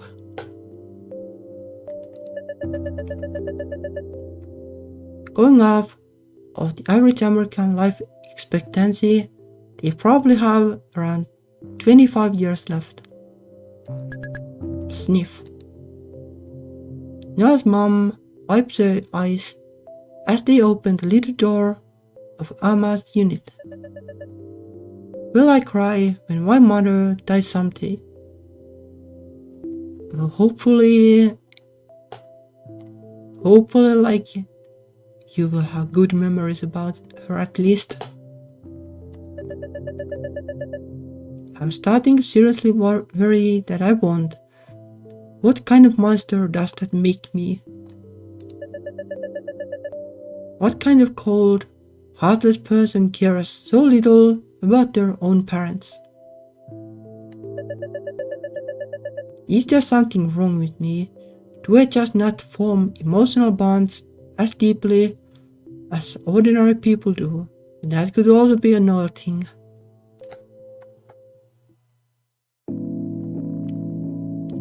When they get back to Agang's apartment, Noelle and her mom begin packing to leave. Are you all flying back tonight? Actually, my dad will be in Taiwan for another week attending to business matters. So my mother and I are flying back alone. Oh, 1 week was too short. As Noelle fits the last of her clothes into the roller bag, Chanhua takes a seat, pulling a thick tome out of her backpack. Noelle feels a twinge of sadness as she watches her cousin read her huge academic-looking book. If I had grown up in Taiwan, we probably would have become close. Suddenly, a strange thought occurs to Noelle. If I had grown up here, would my personality be shaped into something more similar to Chanhua's? How much of my personality is just a product of being raised by an immigrant helicopter mother with no friends or family around to balance her out? Surely that kinda makes a difference, I guess. Not sure like how much, but I would imagine it makes a difference. Would my mother and I have gotten along?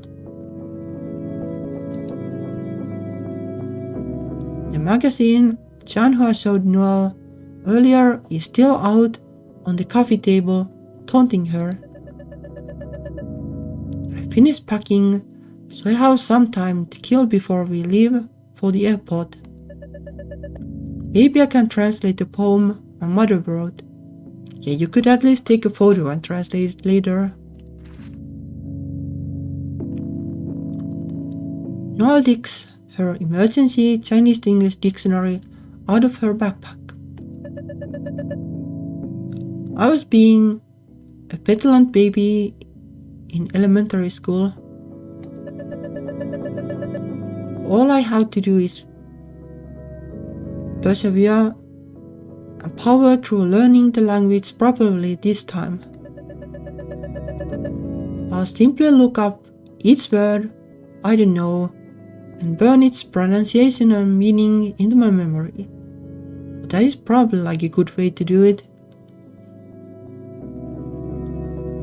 Like maybe it's not like as super efficient as just like well going through the word list and memorizing everything, but surely it's more fun at least. Like if you read meaningful texts, but well. The annoying part is that getting to the point where you can read can take long, and getting there, like I don't see any other way than memorizing things on rote basically.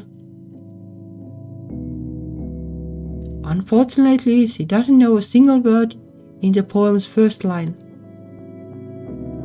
After spending 15 minutes pounding 7 words into her memory, her enthusiasm evaporates. Well, this actually is incredibly difficult. Well, poetry probably is. Like poetry is something that, well, it's bound to language and sometimes even to playing with the language or being playful. So it's probably like one of the hardest forms forms to read like out of the blue if you don't know the language, I would imagine.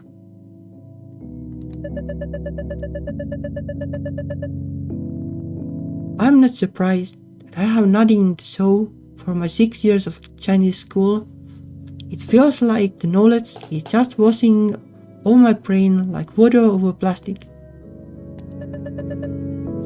Is my brain just not wired for this? I think it's more about that it's just, well, a lot of work. Could it be genetic? Even after living the majority of their lives in America, my parents haven't mastered English either. I think that's kinda the same though, like it is more about putting the effort in to actually do it. Like yeah, maybe learning can be up to a point about like genetics, like how fast you can learn and such, but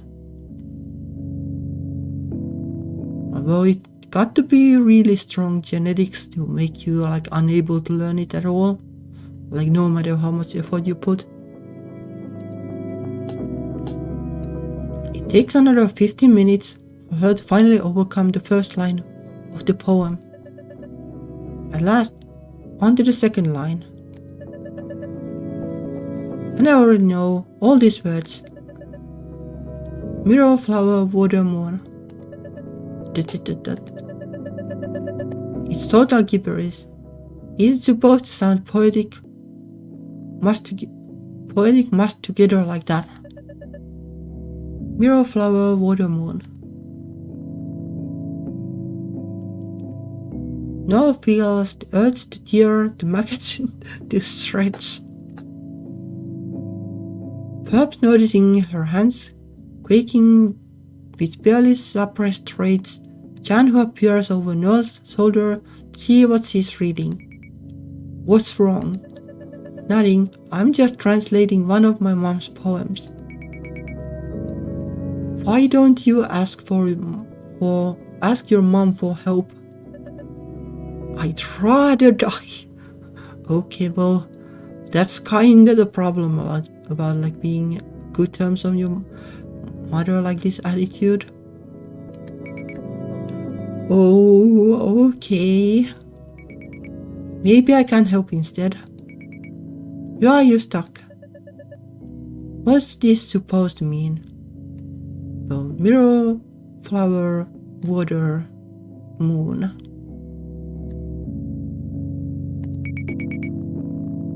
Oh, that's how do you call it?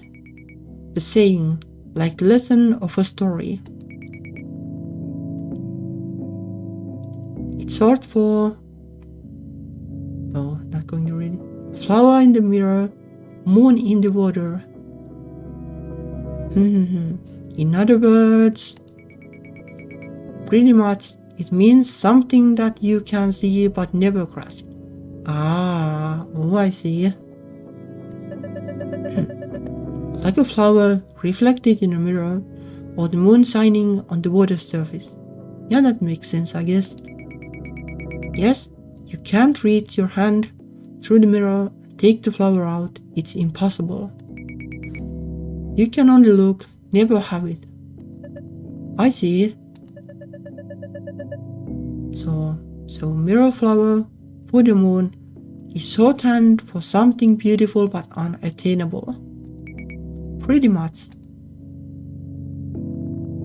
Ye. Cheers as Noelle's mom manages to zip her bulging suitcase closed. Ready to go to the airport. Let's go. Noelle gives the half-translated poem one last despairing look before flipping the magazine shut. Is that what I have been chasing after this whole time? A flower in the mirror. If only I get straight A's, I'll have a normal relationship with my parents. If only I land the summer internship have a normal relationship with my parents. If only I become fluent in Chinese, I'll have a normal relationship with my parents.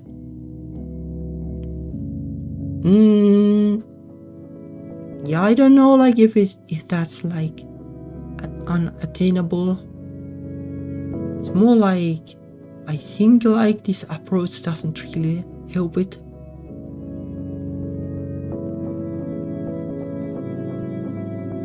Yeah, it is. It is pretty long. What if it was never possible from the start, no matter what I did?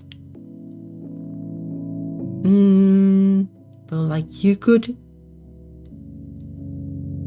I don't know, like maybe you can do like little things at least. Like maybe it won't be like in the huggy terms, but maybe it will be something closer at least. That evening, Noelle and her mom make landfall in California. Instead of driving home from the airport, they take the BART back. Noelle wrinkles her nose as she inhales the stench of vomit, urine, and cigarettes. Dad's car is parked at the airport garage. Why not just drive it home? We wouldn't be able to get gas. It's not safe for women to pump gas. It's so easy for a criminal to grab you and drive away. Okay, I kinda doubt this. Yeah, I don't know what the BART stands for. Like maybe R is rail, but I don't know beyond that.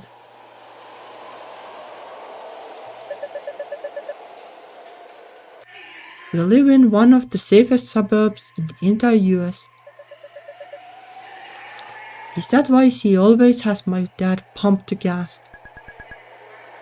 Besides, I can't read fast enough. Do you need to read to pump gas? Well, I guess for that, maybe. When you're driving on the freeway, the signs pass by so quickly.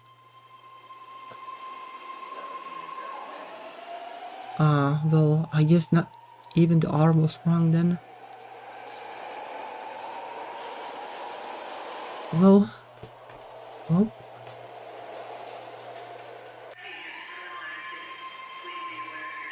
Noelle reluctantly sits down on a filthy one seat with a suspicious brown stain on it.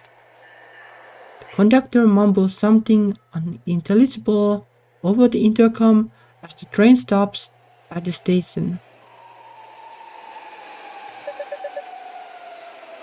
6 ? Miss ? A breathless man enters the train car just in time before the doors shut. His eyes frantically scour its interior. Does this train go to Berkeley? It does not. This is the Frenchman train. Shit, I need to get off at the next station. As the train continues onward, Noelle notices a puddle of liquor traveling down the floor. What is that? Did someone spill their drink? Ah! Effing nasty. That bitch peed on her seat. What? Disgusted, Noelle recoils and keeps her feet as far as possible from the pee spraying down the floor. Well, this is different kind of public transport from what I have been used to. So effing cross, effing bitch. Intercom. Biohazard. Please evacuate at the next station. What's he saying? The urine is a biohazard. We need to get off the train at the next station. Yeah, I didn't know they have that kind of announcements in the trains there in the US. Like here, like at least in the trains, like usually like most of the things are pre-recorded. So I wonder if in the US like they have a pre-recorded one for the biohazard. Though, in all seriousness, from the looks of it, it is just somebody casually talking to the radio or the intercom thingy. Once the doors open, Noelle and her mom hastily dragged their luggage off the train and onto the concrete platform. Maybe we should have driven after all. I didn't know Bath was like this. We are still several stops from our destination. Noelle and her mom wait on a bench for the next train home. 9-car train to Fremont in 6 minutes. Our next train will arrive in 6 minutes. Okay. Surely, like that is at least something she would understand. Good thing I was here with you, or else I wouldn't know what train to take. Okay, I guess not then.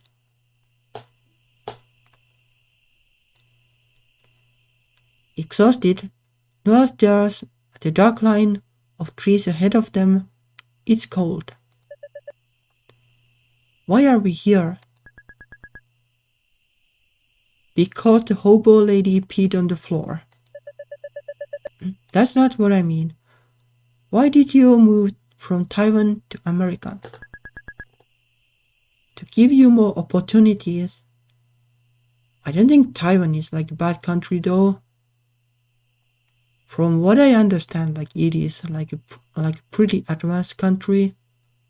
I don't know. I don't really see the point. That doesn't make any sense. Taiwan is superior to the US by every conceivable metric, and it's not even close. Yeah, kind of what I thought. Well, not like sure like how superior, but my image of Taiwan is good at least. Well, my image of US like it was once good, but it's not so good anymore.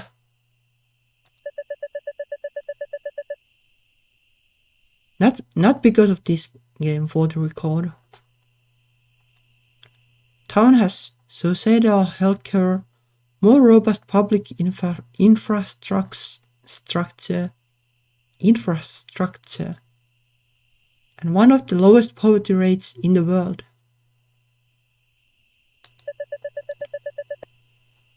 Americans live soda lives. Even worse, they are not as good at math and science. Taiwan was different in the past. All you see is Taiwan now, but it didn't used to be this way. And America was strong. We were scared China was going to invade Taiwan. Well, I guess this is like a pretty timely concern still, in a way.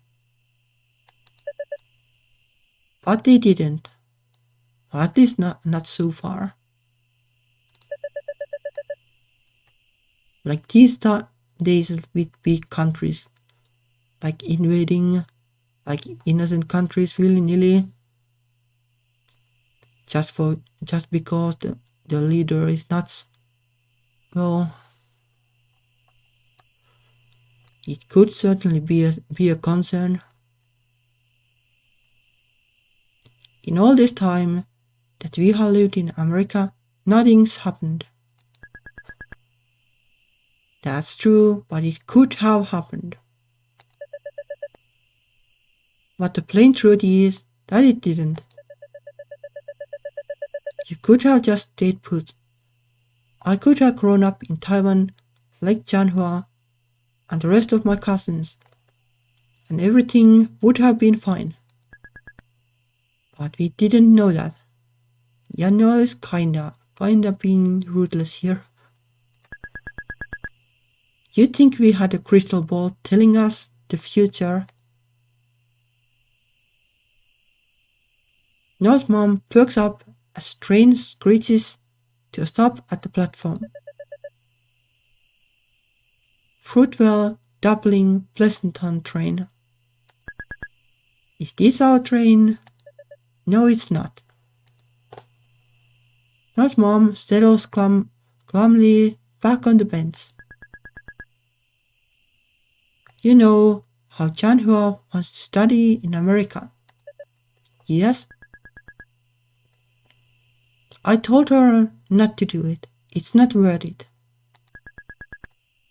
I didn't realize how hard it would be.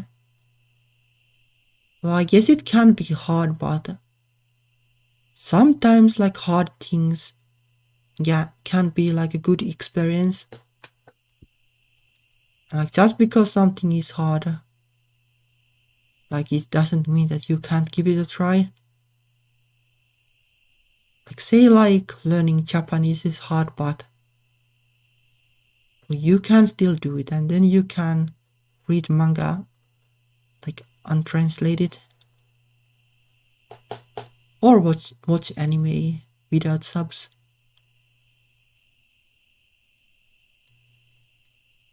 But not sure like if that is like that is kinda like, well, some people would go like, well, is that really worth it? But I think it is. I wish I had more time to study more Japanese, really.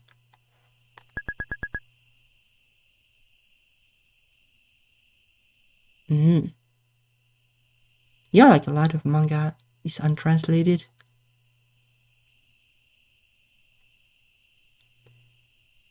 You'll be far from everyone you know.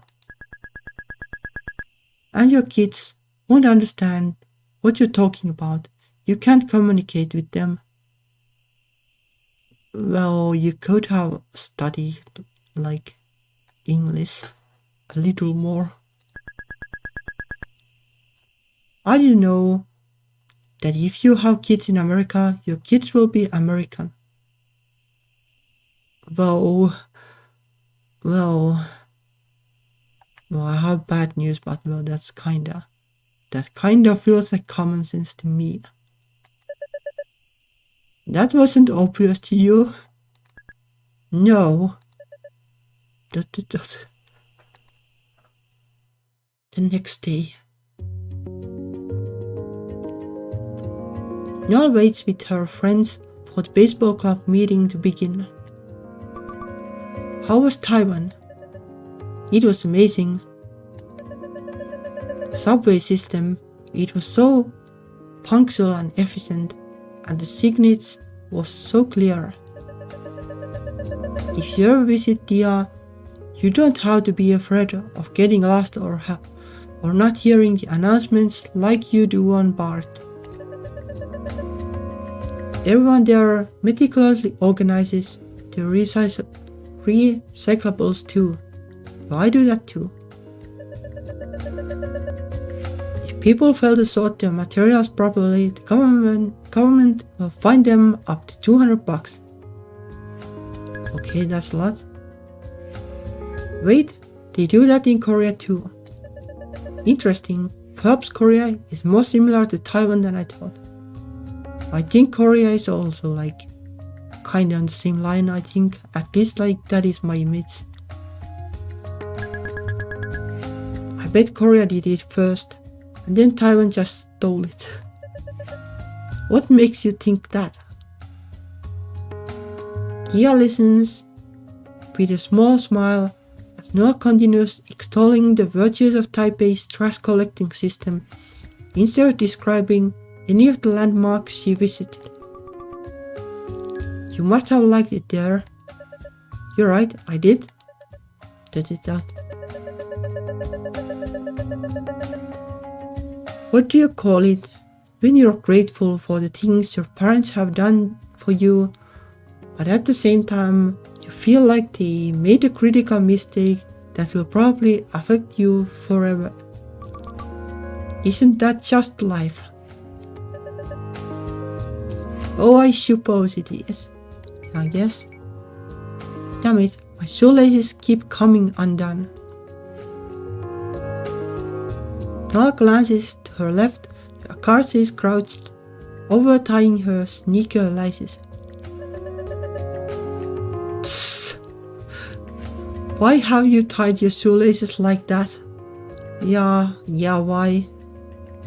It looks like something like your ankles will hurt because of this for sure.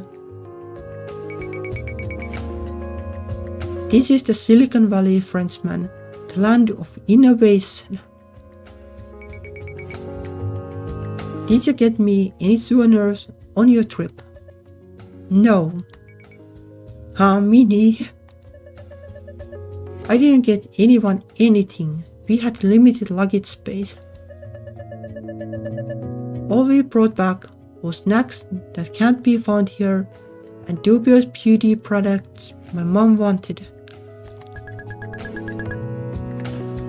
Dubious beauty products? Like what? Nail clippers with palms in them. That's dubious for sure.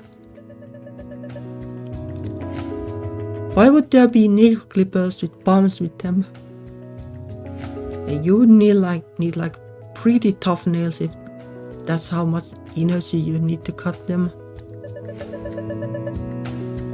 All I meant was products with questionable value like skin whitening cream. Yeah, that's kinda. I don't like the idea. I don't like the idea that you would need something like that in reality. Wait, skin whitening cream? Like to make your skin lighter? Yes, Chinese beauty standards are all kinds of messed up. It's been ingrained very deeply into people's minds that the lighter your skin is, the better.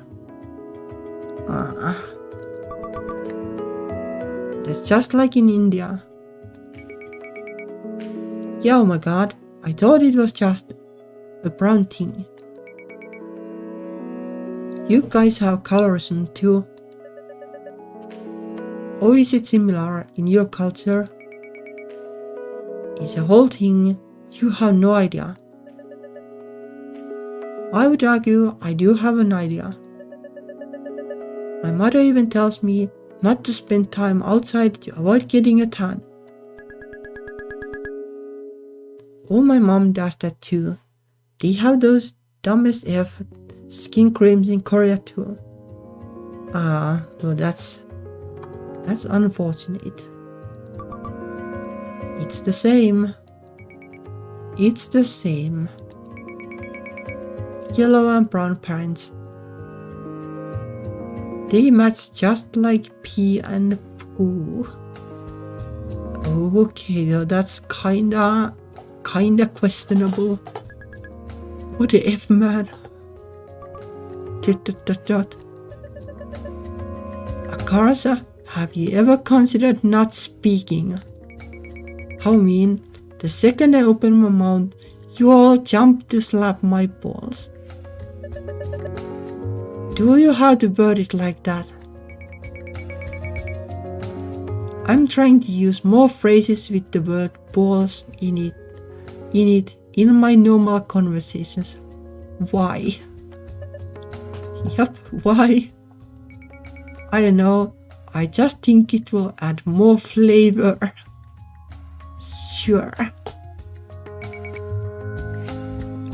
Semes assemble. The Semes gather around Chris and Liz as they begin the meeting. So we have got good news and bad news.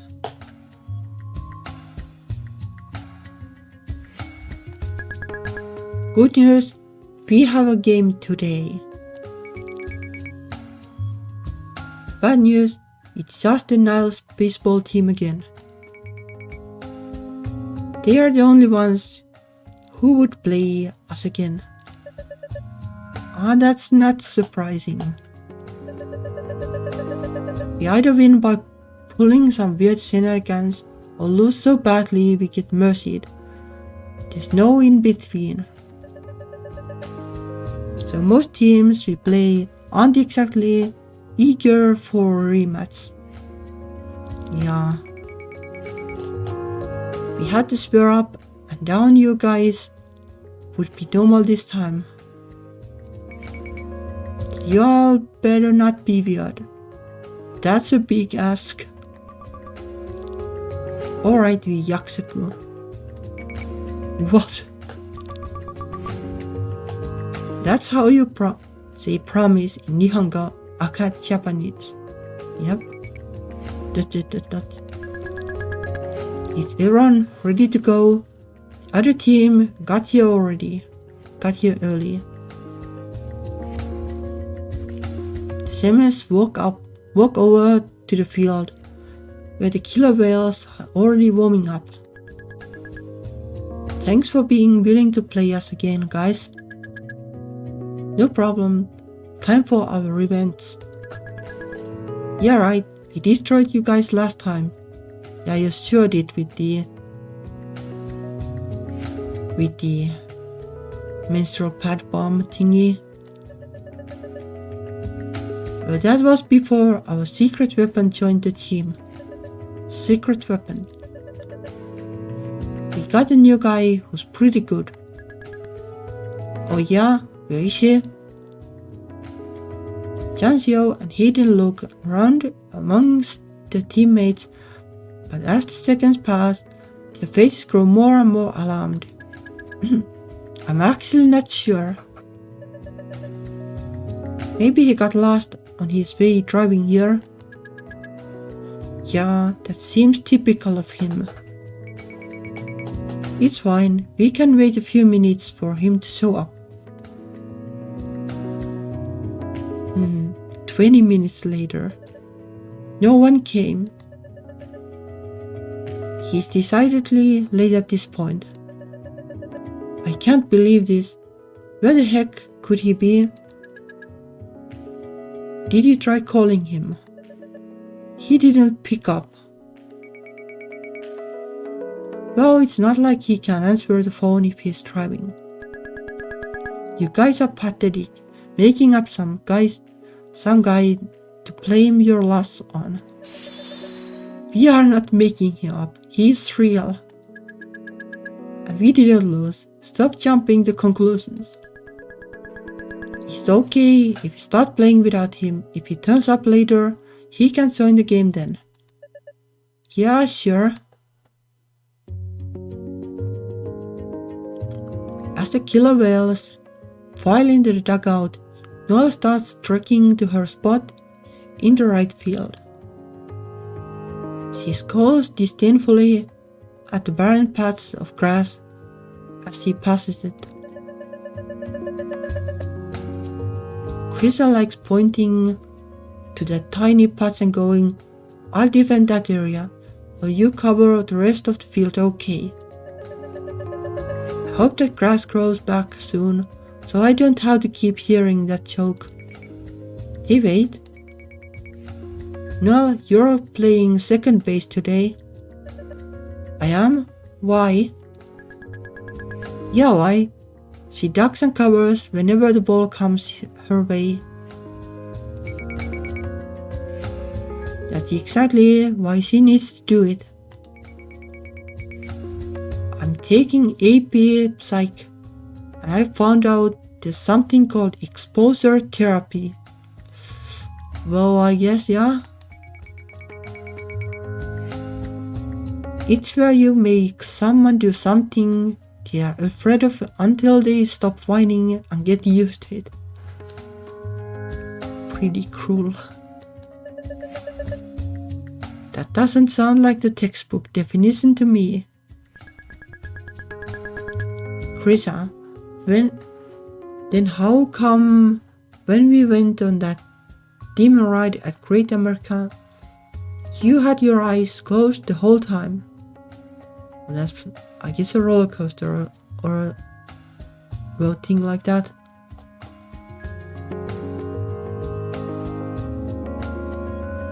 Yeah, I guess, like a butterfly soup definition. That was before I knew what exposure therapy was. Haha. Wait, but I was second base. What happens to me then? You're playing left field now because you run fast. We are moving a whole bunch of people around, not just you two. Krisa thinks she's a mega mind master now because of AP psychology. Sure? Hey, I never said that. Noelle begins trekking to second base. I do feel a bit better equipped to man second base now that I did when I was first roped into this club. I don't like to appear underinformed, so a bit after our first game, I read the baseball rulebook from cover to cover. That only gets you so far though. Still, I really hope no one hits the ball my way. I'm sure they will. To her surprise, Akarsha is already standing by second base. Bonjour. Why are you here? I'm the shortstop. I'm supposed to be here. What is a shortstop? What? Aren't you supposed to be closer to third base? Says who? The diagram in the baseball rulebook. Nah, the shortstop position mirrors the second baseman. You're supposed to work together and vary your positioning, anticipate what the batter and runner do. You know. Well, not really, but oh well. See? Right, I knew that. So we are both covering the same base. Won't that make things unnecessarily confusing? You're like a duo, it's a good thing. Yeah, we should negotiate who does what in different situations. Alright, fine.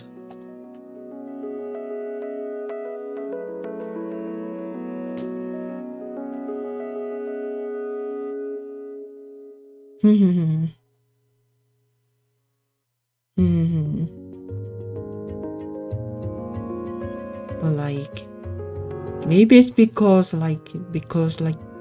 base 2 is like in a position like the, well, like base 3 is further away, right, than base 2, so maybe it's easier to strike through the defense of the base 2 or whatever they call it. So they want somebody that kinda covers it too, so that it's harder or something. How about you cover second when there's runner and first? And field the ground balls close to us. And also take care of the fly balls. You're just trying to get out of doing as much work as possible. Game kicks off. To her relief, Min quickly strikes out the first batter. Good. Just do that 2 more times and we get to bat. Hayden digs into the batter's box next. Min throws a floater that curves up toward his head for a moment before dropping back toward the strike zone.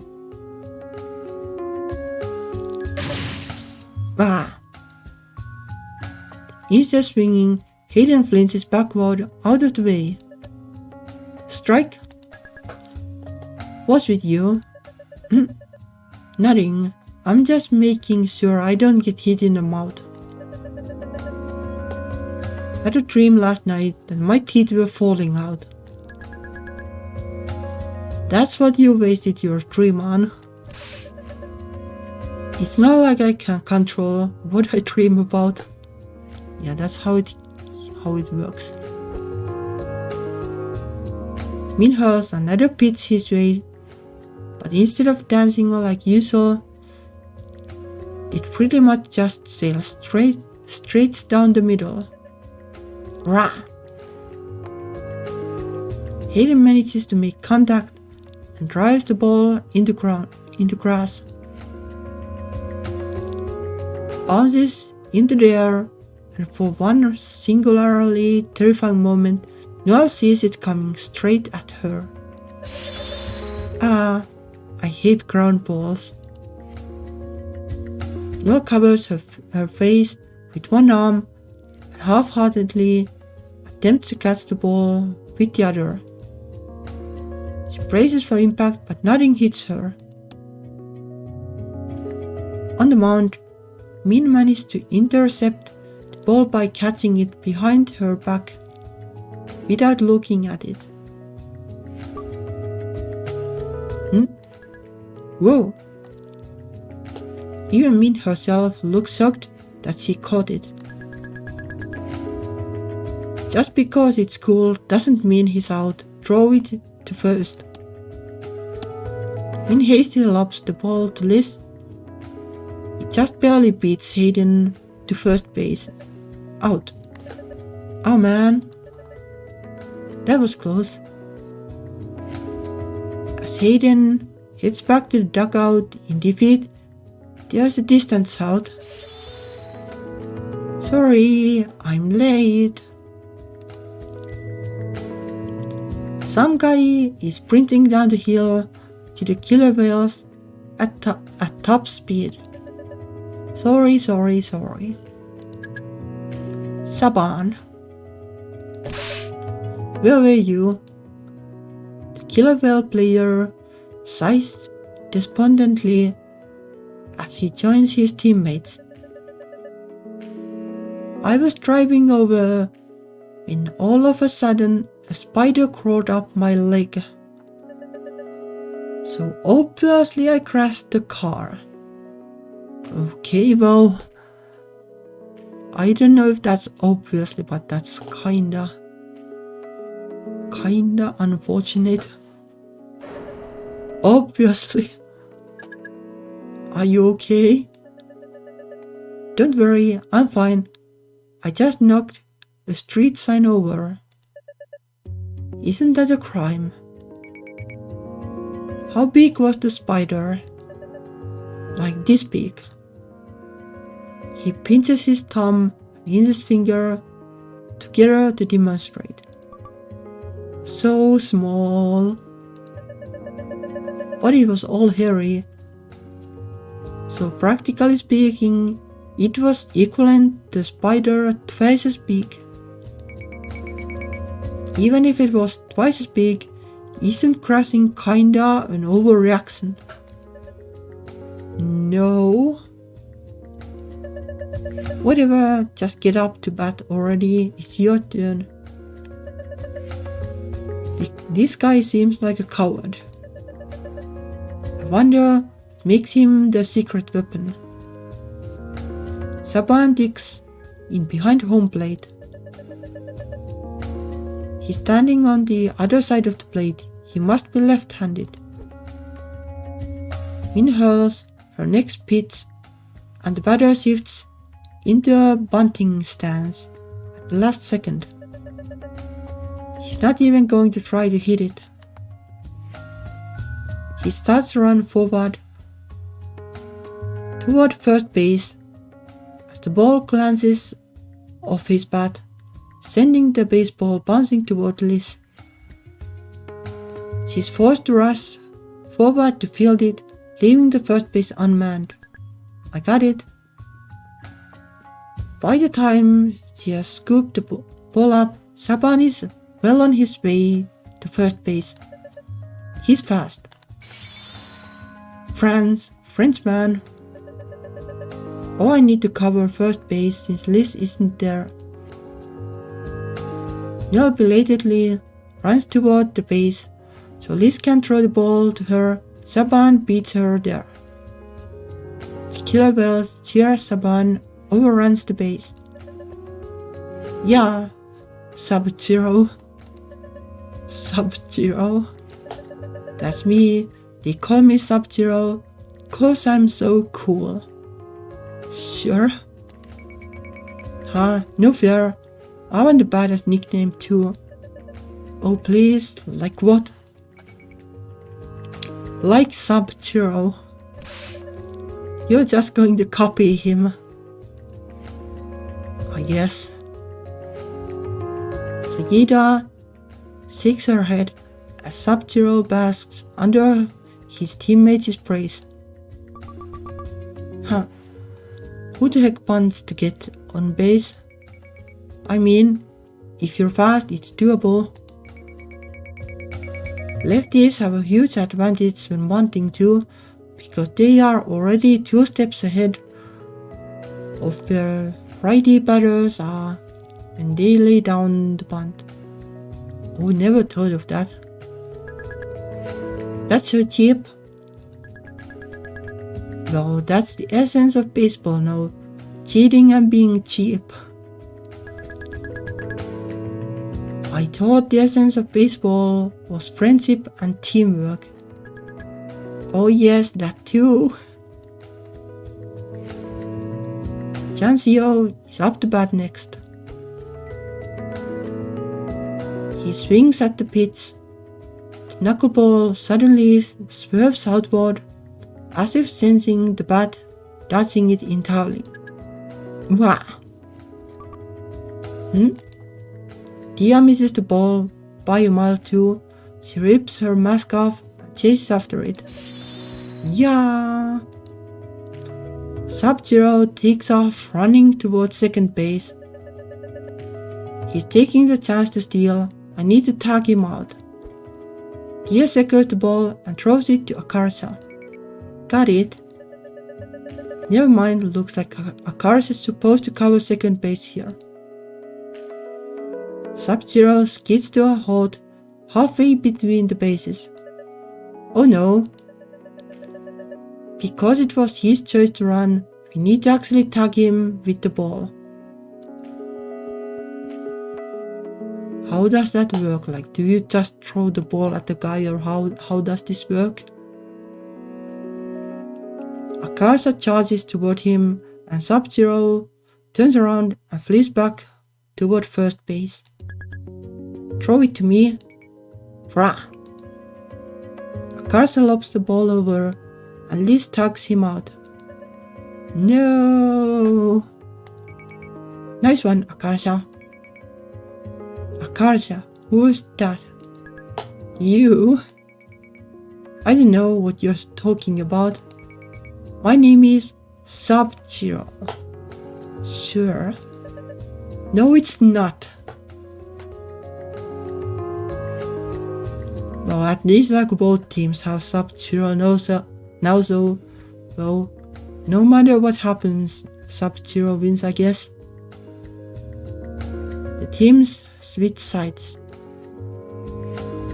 As Noelle crosses the field, she's struck with the peculiar awareness of where she is. Barely a day ago, I was on the opposite side of the planet. I was in Taiwan, where the garbage trucks sing Beethoven's Fur Elise while collecting the trash. Well, that's kinda odd, but well. And now I'm here, playing baseball. I'm wearing a little cap, sweating, and running on grass. Why am I here? It's a mistake that I'm here. Hello, the Frenchman. What? You didn't hear a thing I said, huh? My apologies, what was it? I said it's hot as balls out here. Not this again.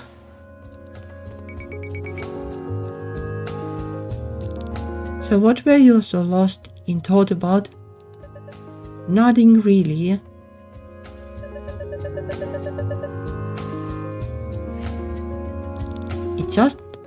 strange knowing I would have led a completely different life if my parents had stayed in Taiwan. Something that I just realized is that when you're the team that is hitting the ball, I guess most of the team is basically just chilling there and not doing anything. At most 4 people can do anything during that, I guess.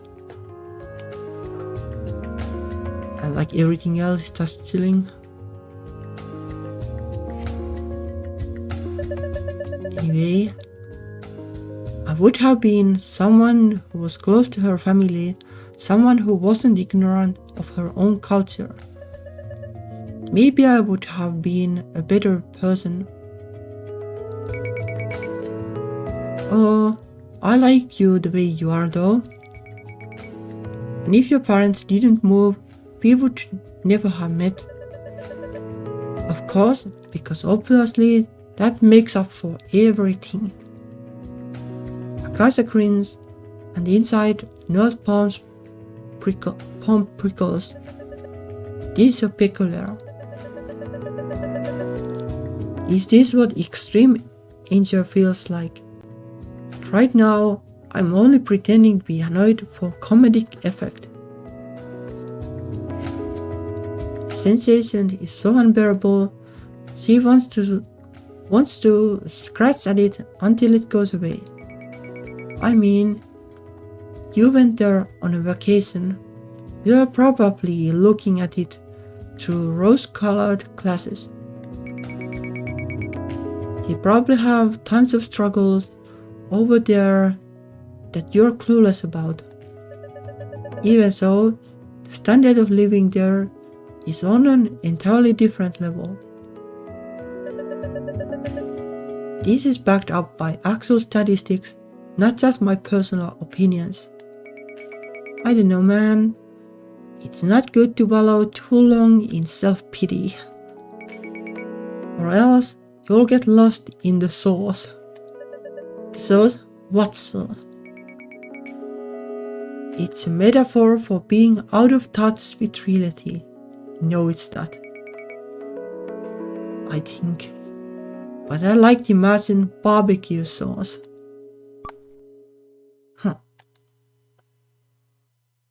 The rest of the semester, as Dia bats Krisa in.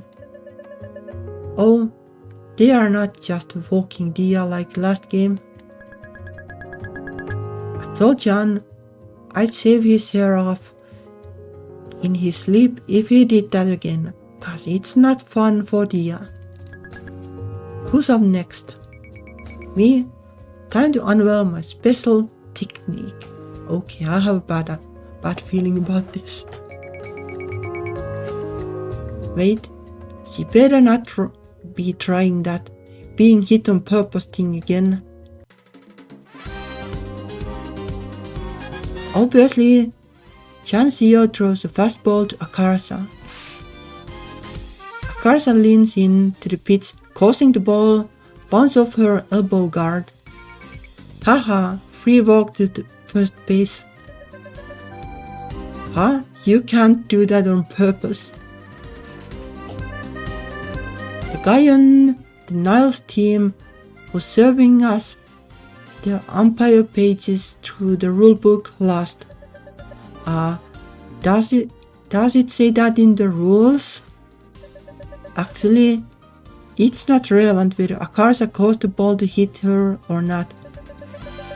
The Rule 2, Section 40 of the NFHS rulebook, there is no distinction between the act of touching or by being touched. Seriously. Thank you, baseball lawyer. Mwah.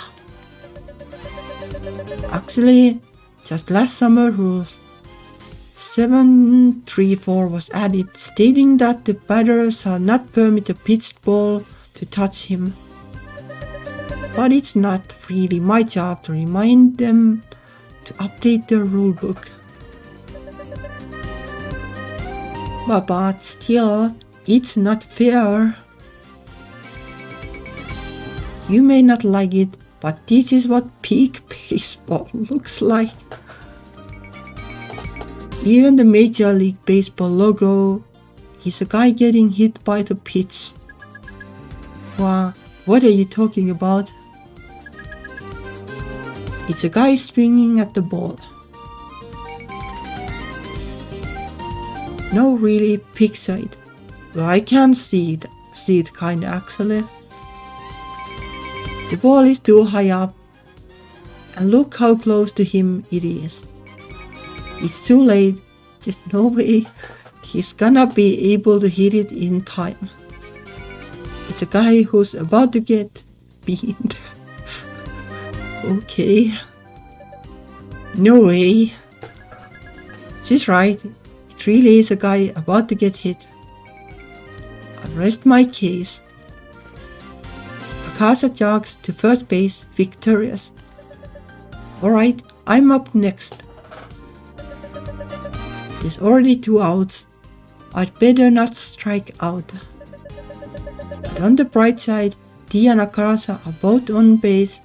If I can somehow hit this, we could end this inning with a massive lead.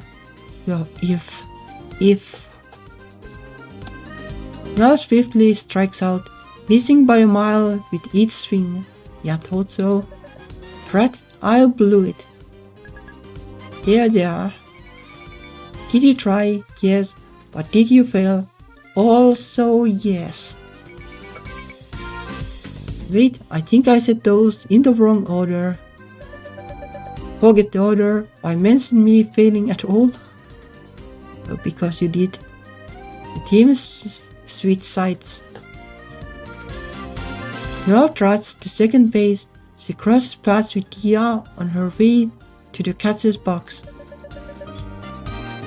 Dia, do you have any tips for hitting the ball? Dia considers it for a moment. It's easier to hit the top of the ball than the bottom. It is. Bad for hitting home runs, but you'll strike out less. No idea how that works though, or like why.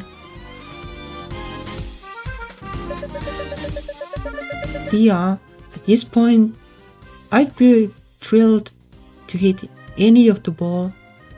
You think I can differentiate between the top and the bottom halves? Yeah, that too. That is also a thing. Dia appears not to have heard Noelle's response and has walked away. Thanks, I guess. The killer whales cheer as a batter hits a grand slam off one of Min's pitches. Woohoo! We are tied now. Eat shit and die. Min strikes the next 2 batters out in quick succession, but the third gets a solid hit. Maybe I can catch this. Noelle leaps for the ball, but it flies over her head and bounces into center field. Got it. Risa fields the ball, then tosses it back to Noelle. I need to throw this to first base. Noelle throws the ball with all her might. It plops almost straight into the ground and begins rolling away. ... for usual Noelle things. Liz leaves first base to grab the ball. By this point, the runner is approaching second base. It's another pickle. Liz and Akarsha need to box him in again. Akarsha. Who? She's not cooperating because she wants to be called Sub-Zero. Well, I guess we'll have to. Sub-Zero. Oh hey, that's me. Akarsha catches the ball. Liz throws her and quickly tucks the Chancio out. No. Huh? Another win for Sub-Zero. You're disgusting.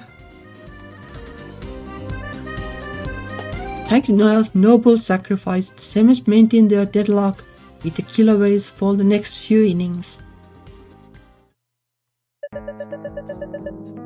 It's the bottom of the last inning. We just need one run to clinch our victory. Unfortunately, Saida and Krisa rack up 2 outs right off the bat. Sorry, Dia-sama. You're our only hope. After letting 2 balls go, Dia swings at a fastball. She drives the ball into right field and everyone holds their breath as it rockets toward the fence. It smashes in the middle of the fence, just a couple feet too low to clear it. Too bad it wasn't a home run. Too bad I'm about to beat the shit out of you. Kidding, Dia did great.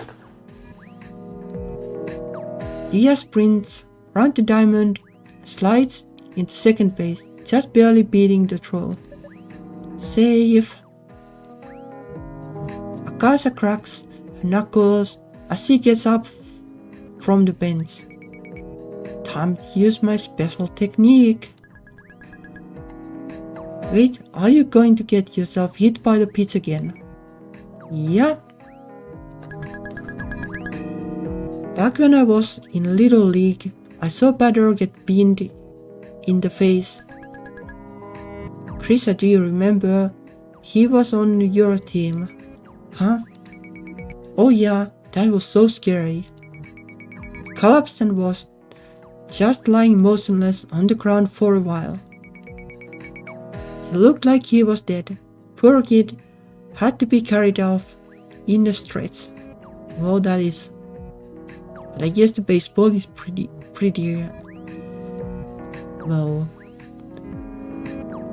hard, so well, I guess I can see this. I think it knocked out one of his teeth, right? Well, that's probably them messing with Akarsha. Yep. Actually, maybe he even have died for real later. Maybe. Anyway, you trying to get hit on purpose just reminded me of that. Okay. That must be a new scare tactic they are trying. Yeah, I guess. Plus, this is our only real chance to bring Dia home. We have 2 outs, and Noelle will probably strike out at her at-bat. No offense, Noelle. None taken. So getting walked here would just delay the inevitable.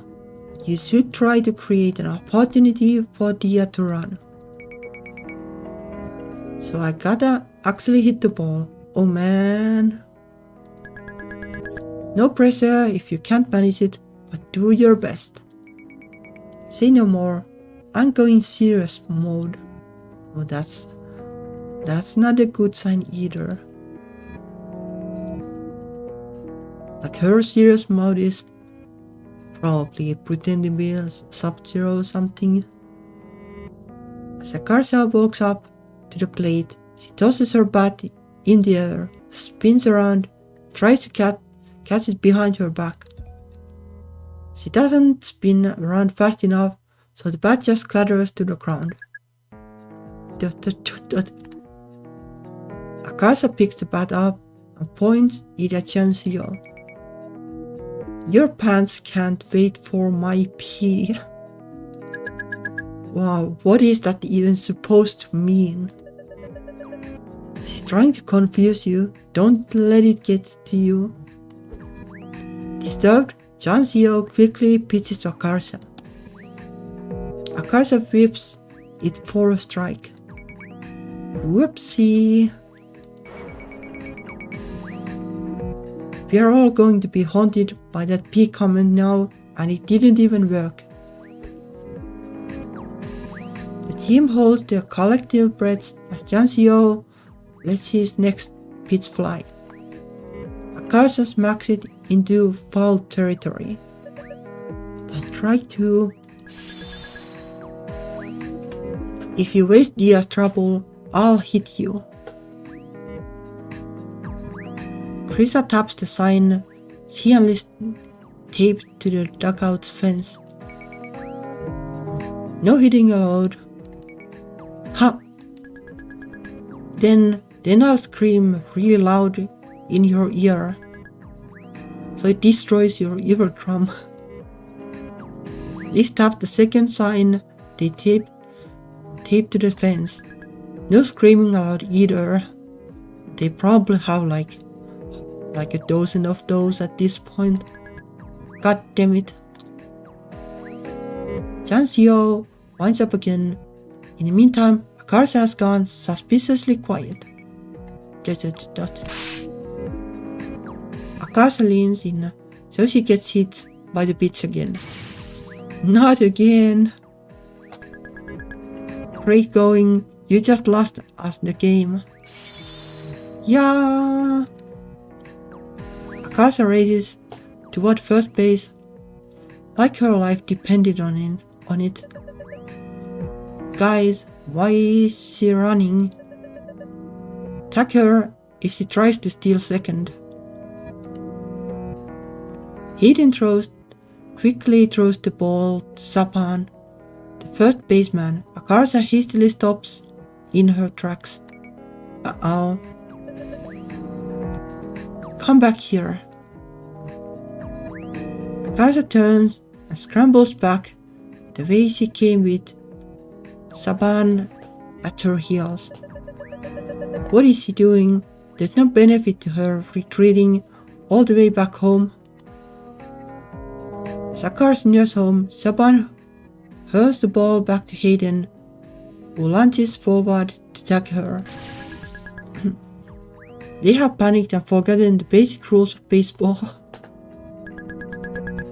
All they have to do is tag first base for a force out. Can they do that? She was hit by the pitch. She's entitled to first base. Good point. Guys, don't forget Dia's running too. Huh? Dia slides home in the confusion. Yeah. I'm not sure if that is even baseball at this point. We're not sure if this has ever been baseball.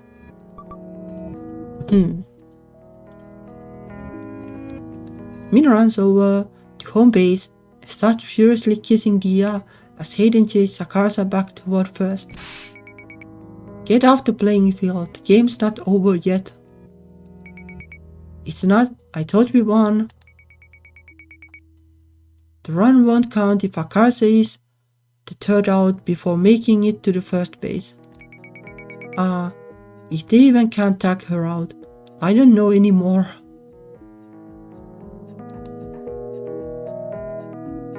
She's trying to weasel past Saban. Akarsha trips on her own shoelaces and collides with him. Akarsha bangs her head on Saban's knee on her way down. Oh my god. Akarsha. Without thinking, she runs over to where Akarsha is lying motionless on the ground. Akarsha, are you alright? Akarsha doesn't respond. Rip, I guess. Coming from Akarsha, silence is 1,000 times scarier than if she had been screaming. Please be alright. Her voice comes out, all choked and funny, and Noelle realizes with horror that she's crying. The world would be an awful place without you. It would be like a more reasonable place, I guess, but no, that's not always needed, I guess. Oh. No, that's music.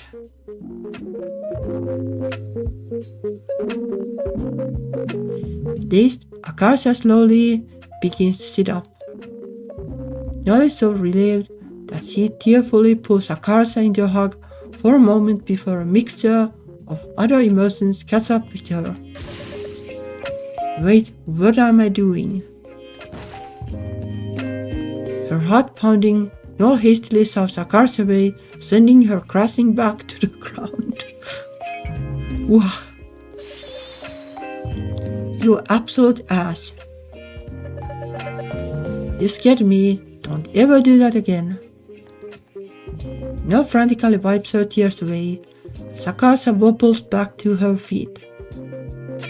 Soon, the others have gathered around her in concern. You okay? Yeah, just woozy. What year is it? 1834. Just kidding, 2009. How can you be cracking jokes right now? Can you tell me what happened? I got myself into a pickle, tripped, and ate shit. Okay, good. Ask her if she feels nauseous. Do you feel nauseous? Nah. As they run through a series of tests for concussion, Chris and Alice relax a bit. You seem fine. It's good that you can remember what happened and walk. It looked like you lost consciousness for a second there though. I wasn't knocked out.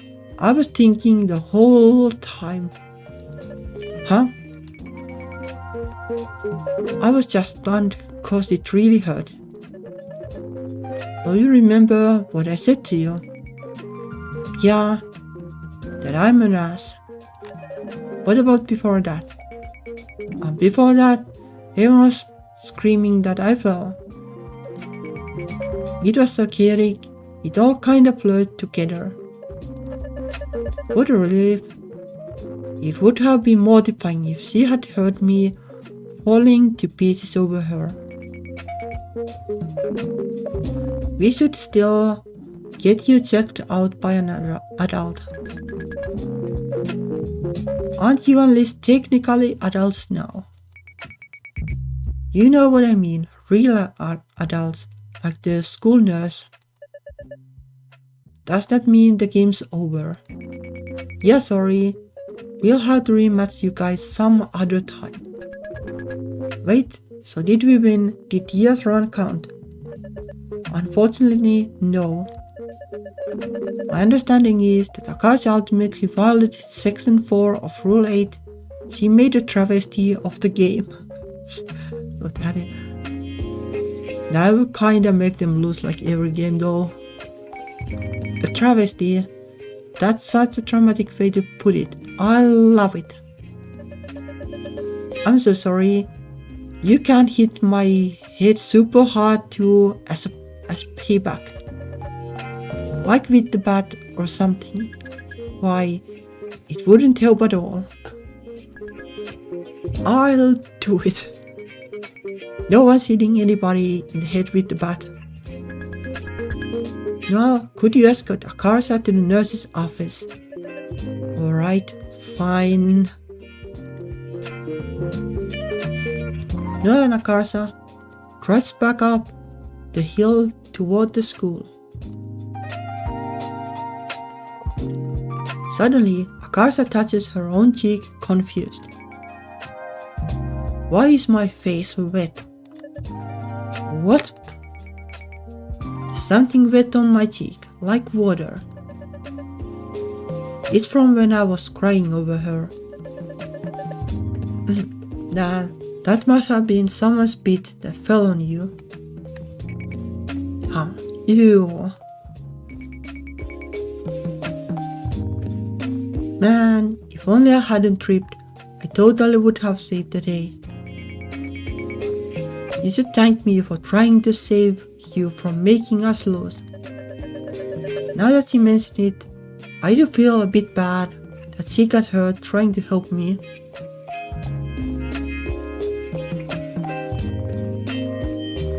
Yeah, Noelle is kind of a tsundere, I guess.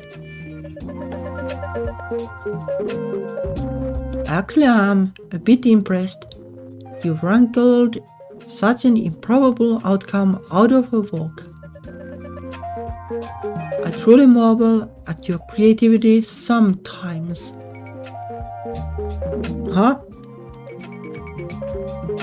Who are you and what did you do with Noelle?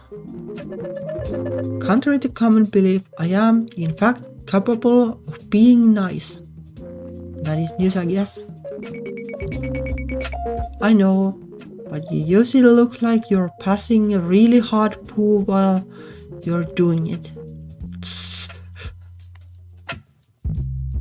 Akarsha grabs Noelle's hand and vigorously shakes it up and down.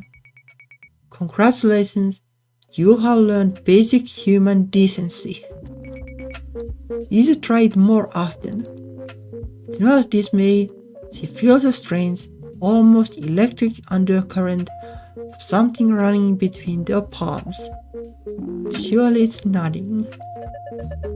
Why am I so sensitive to her touch all of a sudden? It didn't used to be like this. Noelle thrushes her hand free and seizes Akarsha's wrist. Wah!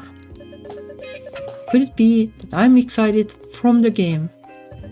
There's probably still adrenaline in my system. Let me go. War crime, war crime. It's not a war crime to grab someone's arm. Oh, the humanity. To be captivated by the court jester, a circus clown juggling 5 bowling pins. Well, that's kinda how it is, I guess. 1 week later. Dia clearly looks up from her textbook as Akarsha takes her usual seat in front of Noelle. How's your head? Oh, I'm all good now. The nurse just told me to rest up for a few days. My parents made me see a doctor over the weekend too, and he said the same thing. That's good to hear. I wish I could have used this as an excuse to get out of the bio test today though. At least we have the multicultural week assembly in 3rd period. You can use it as extra time to cram. I wanna watch at least some of it though. I heard there was gonna be a K-pop part. Noelle's heart does a nervous little flutter as Akarsha turns at the way round in her seat to face her. Do you remember the poster that was in the nurse's office? No? What poster? It said, if your hand is bigger than your face, you have cancer. Yeah, I guess. That doesn't sound right. Well, I guess you have like really big cancer or something. Why would that be the case? Swelling?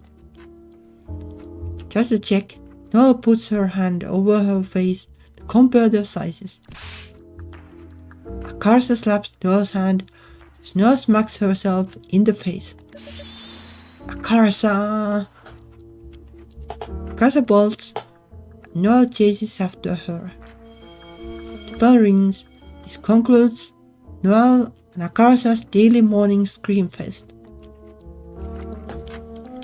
Once they are back in their desks, Noelle clovers at the back of Akarsha's head. I can't keep my eyes off of her. It must be my body's natural defense mechanism in response to threats. Sure. If I hold her hand, it will prevent her from doing the "why are you hitting yourself" move. Sure. And if I embrace her, she will be completely immobilized. Well, I guess Noelle is just into being the dominant person in bed. Yes, there are perfectly reasonable explanations for all of these strange urges I'm feeling. Sure are. In third period, Noelle's teacher leads the class to the gym to watch the multicultural assembly. Most of her classmates have their heads buried in the biology textbooks as they walk, desperately cramming for the impending test.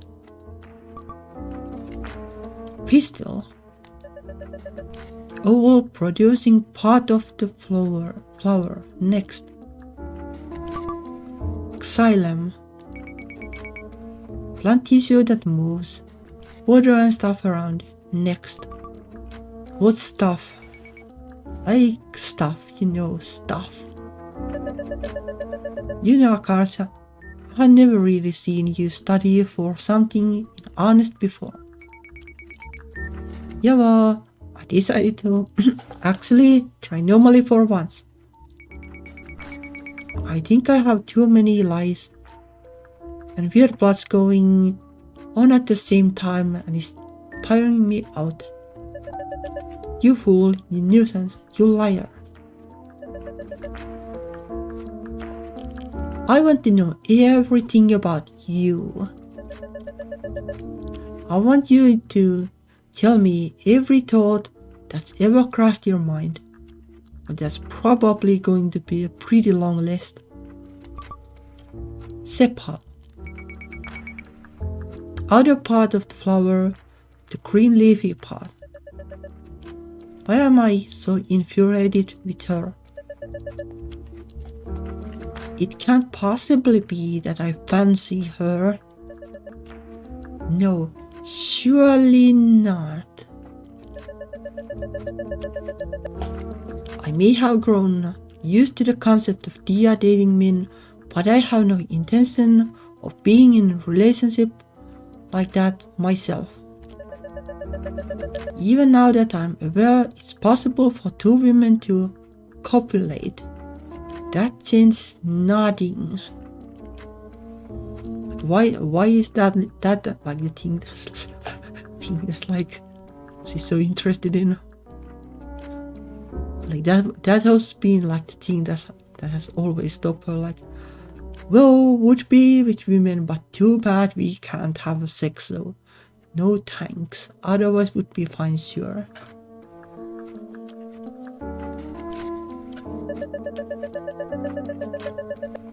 Homosexuals can't even legally get married anymore. It seems unwise to pursue a lifestyle reliant on the mercy of a government as unreliable as our own. Akarsha gives her an odd look. Why are you glaring at me? Or is that how my face looked? I haven't even done anything yet. Yes. Ooh. Noelle walks straight in someone in the class walking ahead of them. Yeah. Oh hi, it's you guys. Oh hey, what's up? I posted the first chapter of my webcomic.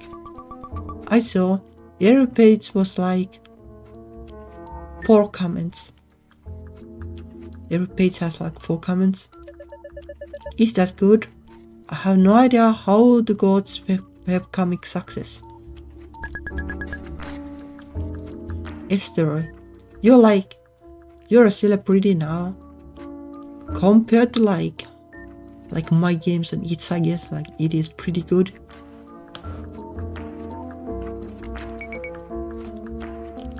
Who I wanna see?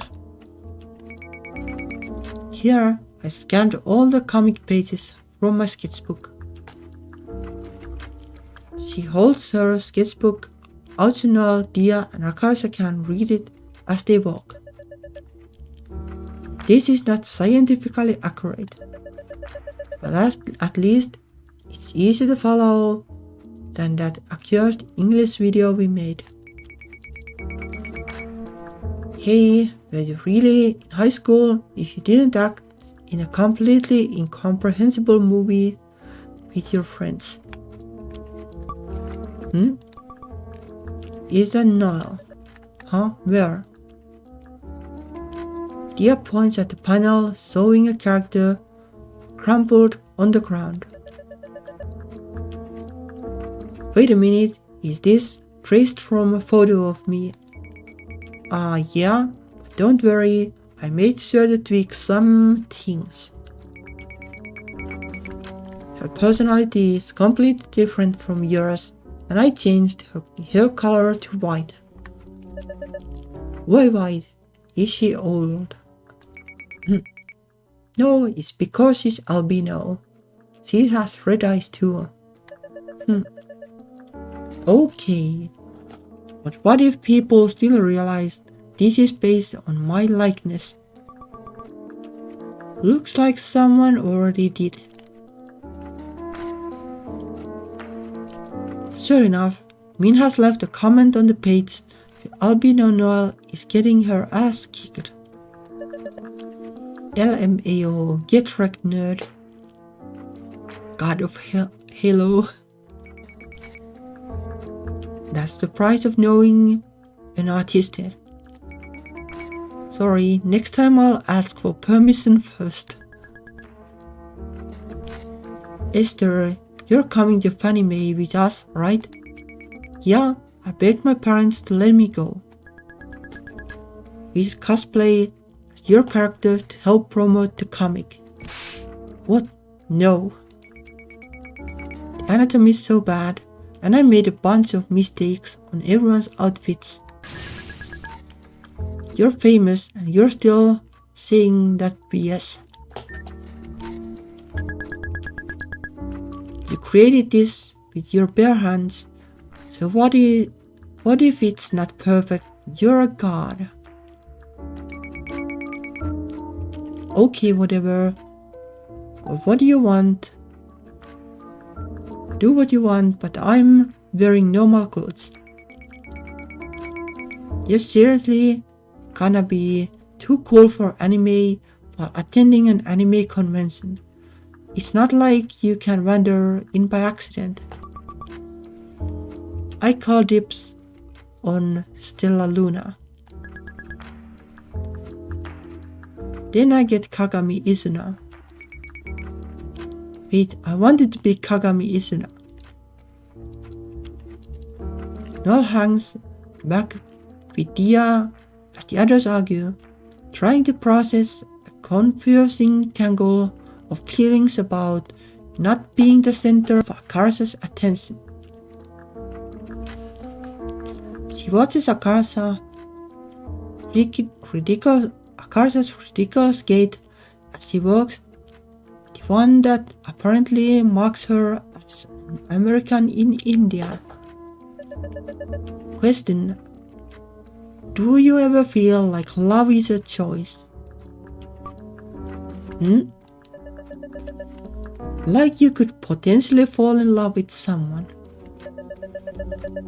You're not in love with them, but if you wanted to feel that way, you could.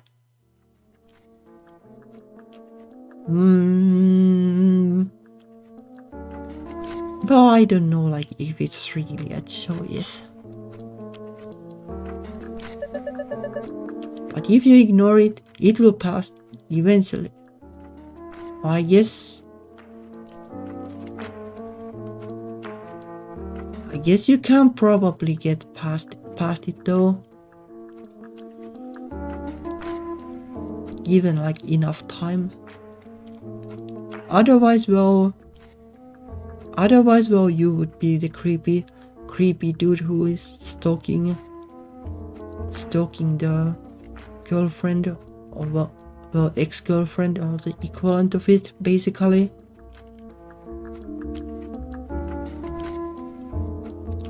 But those are exceptions.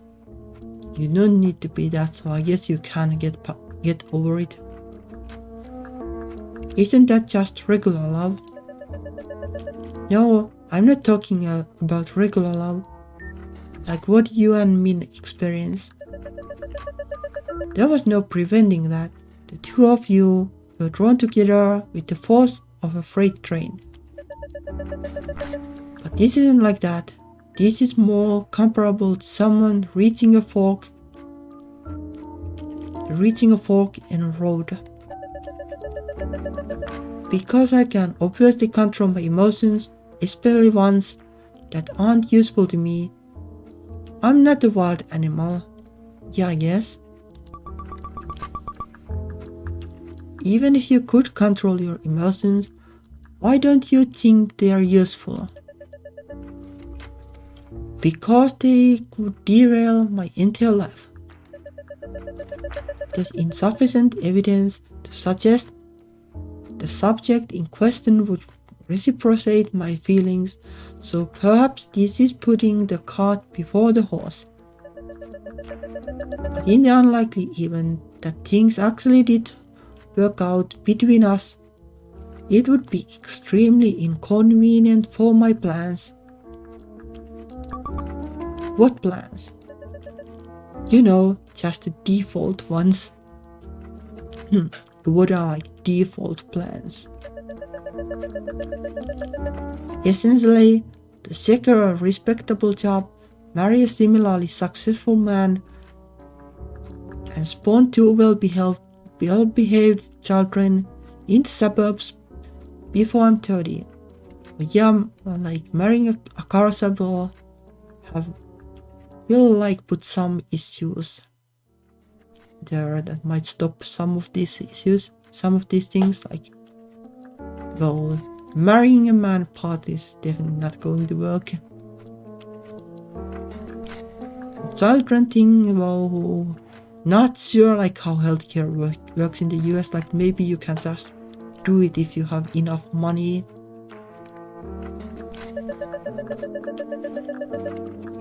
I'd be throwing away my prospects of leading a normal life just for the pleasure of being tormented by a silly little clown every day.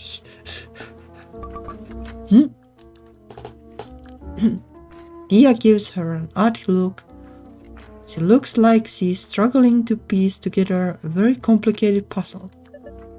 What? Nothing. That's like Dia. I don't think Dia knows that Akarsha has like a crush on anybody. Unless Min told her. If the person doesn't fit your goals, shouldn't you update the goals? I can't. It's the only outcome my parents see as acceptable. If I don't adhere to it, they'll badger me day and night. They'll never let me hear the end of it. Don't they already do that anyway? Oh yes, they do. You're right, no matter what I do, they'll always find some new issues to latch onto. Why am I so desperate for the approval of two people's opinions I don't even respect? I wish I could rewire my brain to only crave approval from people I hold in high esteem. Oh, that's not Akarsha, I guess. Like me, you would be included, yes. Then I'd want you to adopt 1,000 dogs and start exercising. 1,000. But you can read some books too, as a treat. Your manner of discussing this makes me sound like your pet hamster.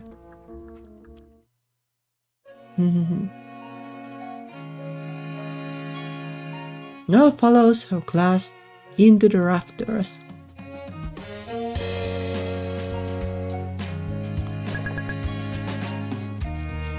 Dia, over here. Min worms her way over to them through the crowd. I escaped from my class. escaped? Are they gonna come looking for you? Nah, I lost them. You'd better have. I'd rather not get caught harboring a fugitive. Did it hurt? When you were born with that huge stick up your ass? I'm not even going to dignify that with a response. What the hell is this anyway? Multicultural week. Yeah, that. None of the other schools I went to did this. At lunch, there's samosas and cold stone cupcakes. Cold stone cupcakes kinda sounds like cupcakes that are made out of stone, but I hope it's not like that. Like cold stone cupcake sounds something that like if you have like gnomes or something in fantasy that are associated with Earth or such, like they would eat those. What? For free? No, you buy them. All the clubs sell something to fundraise. I heard there's also musubis, which are... What's the baseball club selling? Curry pizza, I think. Akarsha takes a seat at the end of the row against the wall. Min begins to sit down next to her. Suddenly, Dia grabs Min by the shoulders, turns her around to face her, and kisses her full on the mouth. What brought this on? Hot damn, get a room. Baffled, Noelle squeezes past them and sits in the spot Min was about to take next to Akarsha. Wow, what was that for? Not that I'm complaining. Dia whispers something in the Min's ear that Noelle can't catch. What? They probably now. That doesn't make sense. Are you sure? Maybe half. Tinikling is one of the most popular folk dances in the Philippines. This dance originated on an island in central Philippines. Class president. Noelle and Akarsha continue to cram as the fellow students showcase a variety of cultural performances. Dia lets out a huge yawn and rests her head on Min's shoulder. You tired? Stayed up late studying. I'll wake you up if anything cool happens. Man, I wish I stayed up late cramming too. I'm so dead. We have the entire assembly to study. If you want to live, stop whining and start reviewing. Yes, ma'am. What part of the flower will turn into a fruit?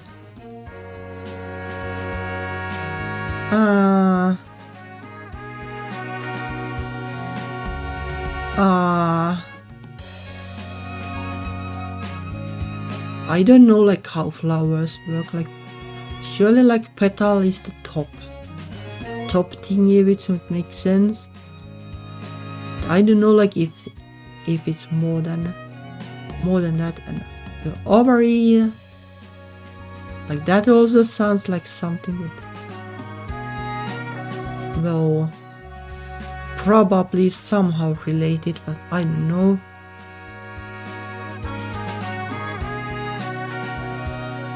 I think like strictly speaking,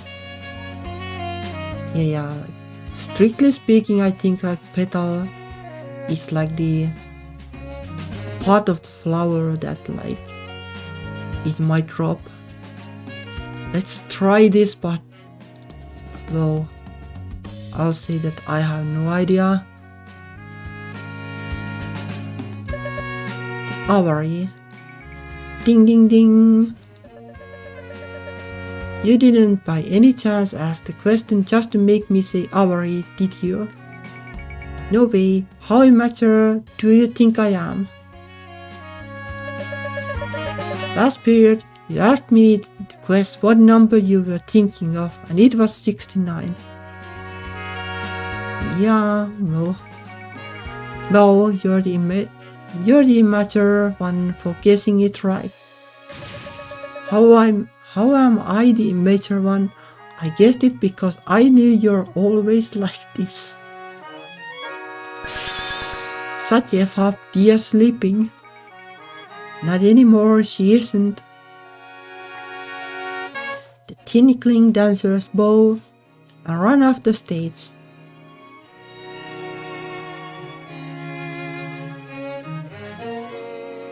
Dia and Min are perfect, but Akarsha and Noelle are well imperfect together.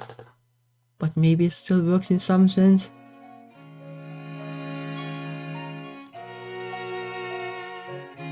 Now that they have reached the lull in the conversation, Noelle is hyper aware of the way the side of Akarsha's thigh is pressed up against her. Ooh. Why did I have to meet you? Why do you have to be so funny and make me so happy?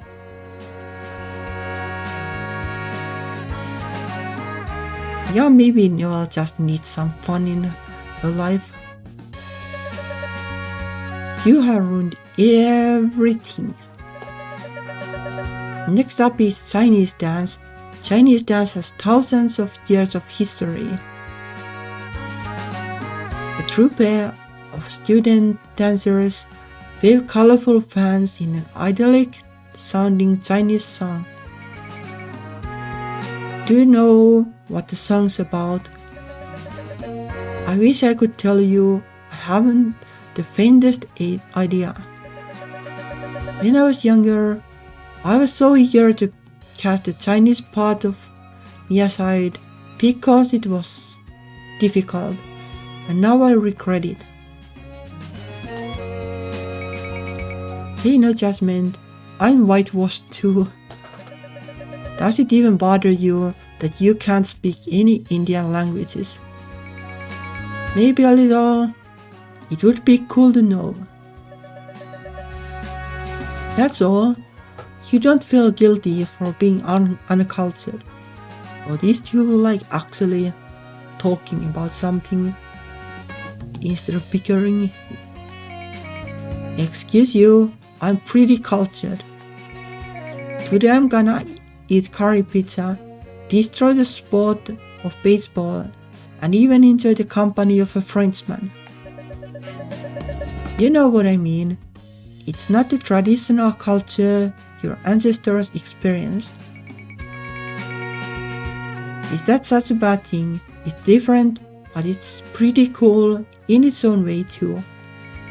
And if I really want, I can always pick up Hindi or something someday. But you have already missed the window of time when children pick up languages the most readily. Don't plenty of people learn languages later in life though? I feel like Dia and Min have learned a ton just from teaching each other. Yeah, sure they have. That may be possible, but it's not optimal.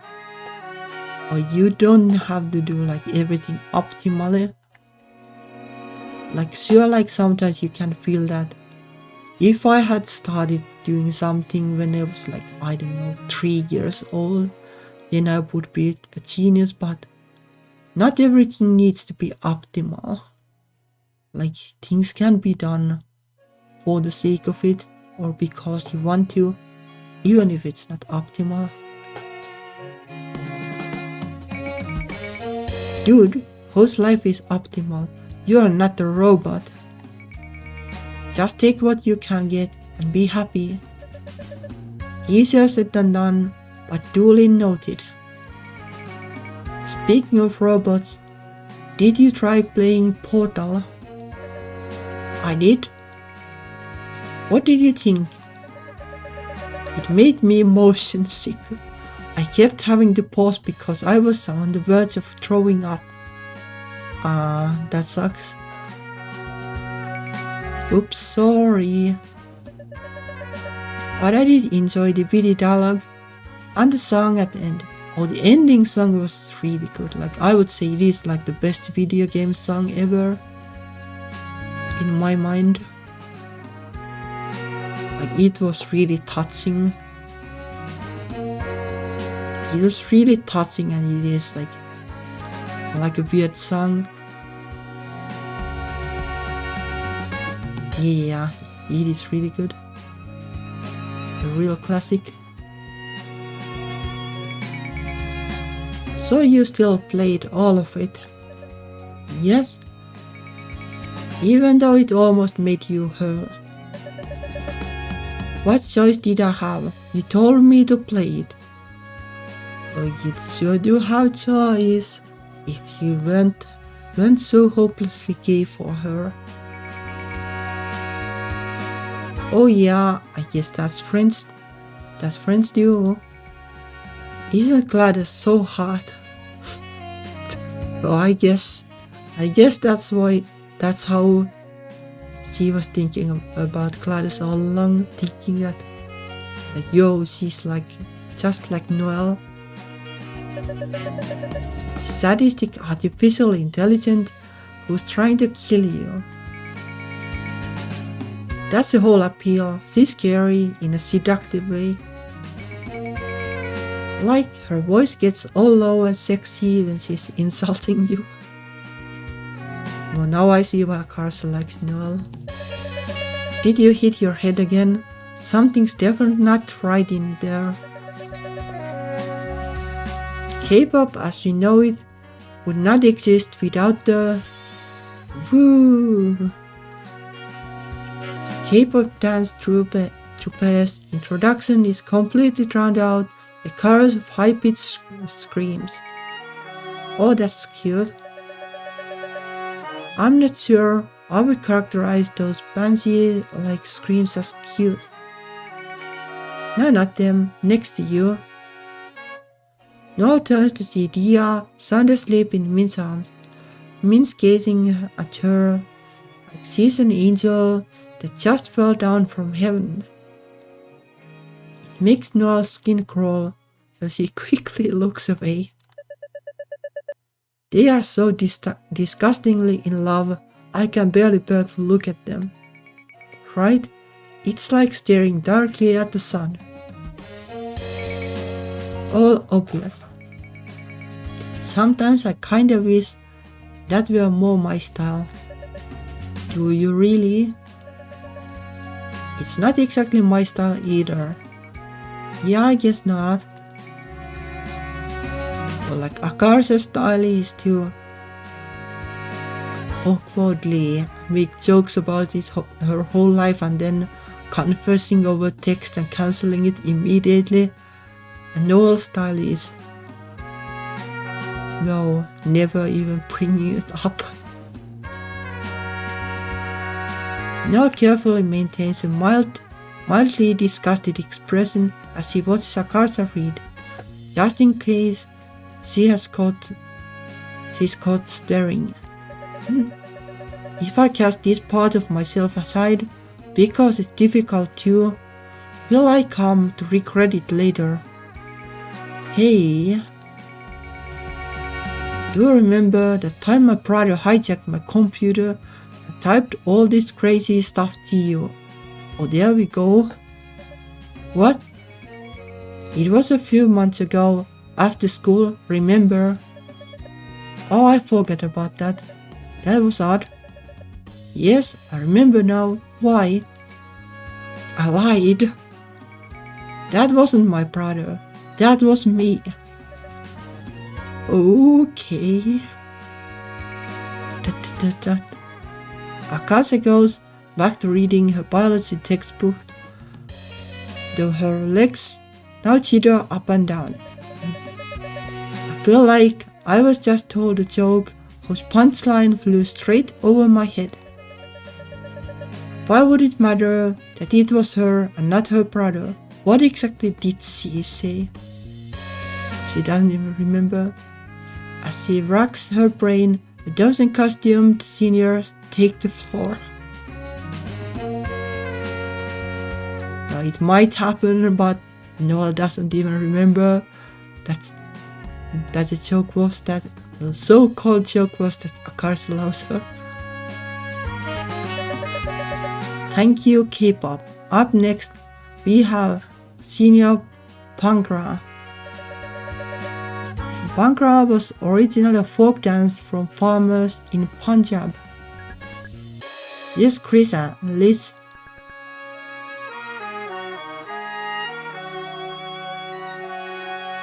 It is like I love you, wake up. I guess. Seniors, come on down. It's okay if you don't know the moves, follow our lead. How is it okay if people don't know the moves? I guess they all try to copy the group that's learned the dance. Won't that look hopelessly unsynchronized though? They can't possibly dance in proper unison on the fly. Why don't we see for ourselves? Let's dance. Akarsha stands, yanking Noelle up with her by the arm. What? We are not seniors. Come on, no one's gonna notice. I can't focus anyway.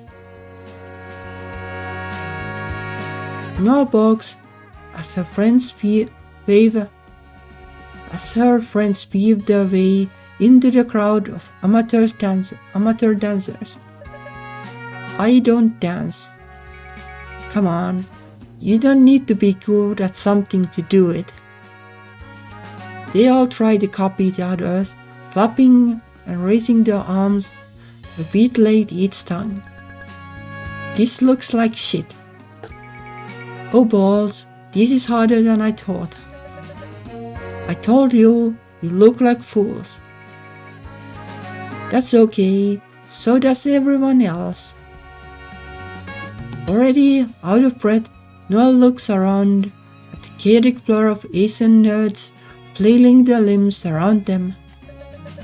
It's true, this must be a group of some of the worst dancers in the world. With renewed confidence, Noelle spins in what turns out to be the completely wrong direction, Dia rears back to avoid crashing into her. Tut. Noelle's surprise, Dia belatedly bumps into her, sending her flying into Akarsha. It almost seemed deliberate. Wah! Pardon. Akarsha tries to pull back, only for him to smack the back of her head in retaliation. Oh, what was that for? This air is mine. Huh? Noelle grabs Akarsha's hand for balance as they collide again. Isn't this fun? This is a hellhole. This is paradise.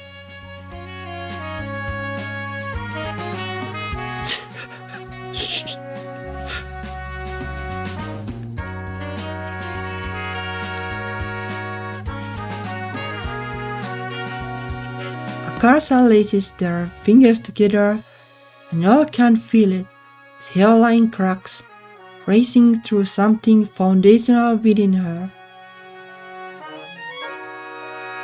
It's an utterly terrifying yet exhilarating sensation, but she doesn't let go.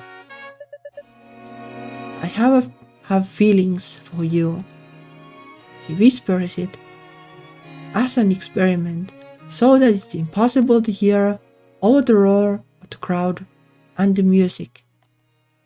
But it feels like a small, daring victory. Like the first step on the moon. Like a butterfly breaking out of its chrysalis, all soft, naive and crinkled.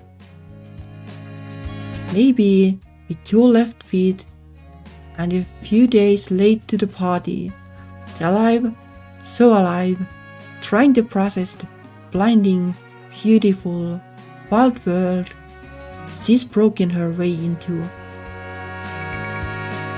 What do you say? Akarsha twirls her. Noelle gives up on suppressing the giddy smile on her face, nodding, maybe I'll tell you later. Be that way, Burger King. That's not even the slogan. They dance and dance, all stupid and struggling and happy. There's so much pain and misery in this school. It's twisted us all into strange and flawed shapes, like butterflies born in a full spring. But it's the circumstances that gave us you and me, right here, right now.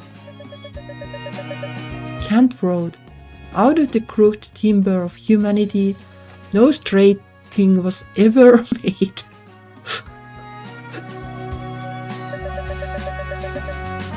How we long to be straight, forgetting there's beauty in the crooked things too.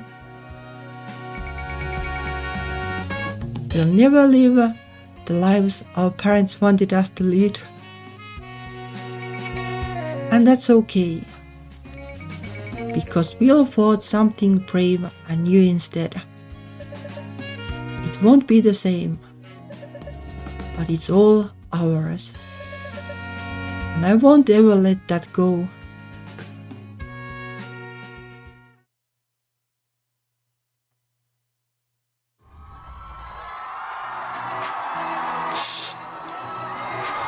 What is this?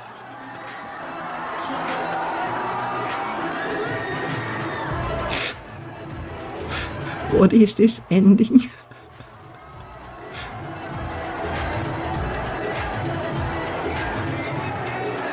But yeah, well, some people I guess want to be straight, but why be straight? Why be straight when you can be gay?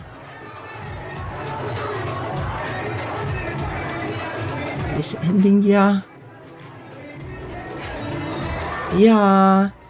that was surprising. I kinda thought that maybe they tried to do something about Noelle and Akarsha, but I didn't see it going this far. They didn't take it to the end, but I guess it's pretty hard, but they took it far enough. It was so. I guess in the end, in games like this, what you need to give players is what the players want. Otherwise the game is a disappointment. I'm sure players wanted Noelle and Akarsha. And Noelle and Akarsha they kinda got, I guess. Yeah, maybe in Butterfly Soup 3. Hopefully there will be one, because first one and this one, they were a lot of fun. The future. Oh, there's a future too. Well, where they open? Akarsha. Noelle, what do you think? It's 1 in the morning. Of course, Home Depot wasn't open. There's gotta be somewhere else you can buy bolt cutters. Why bolt cutters? At this hour, I'm not optimistic. Guess I'll die then. How else are we gonna get them off? Or are they doing questionable plays with handcuffs or something? I'm afraid we need to go to the fire station for help. Stop laughing, this isn't funny. Hopefully, no. This isn't funny. We are going to the fire station with me half naked and handcuffed, and it's not funny. Okay, they are doing just what I was thinking, I guess. You really can't get more dressed than that. It's kinda probably hard with handcuffs on. I mean, my arms can't go through the sleeves. Hold still. I give up. Good enough. Good enough.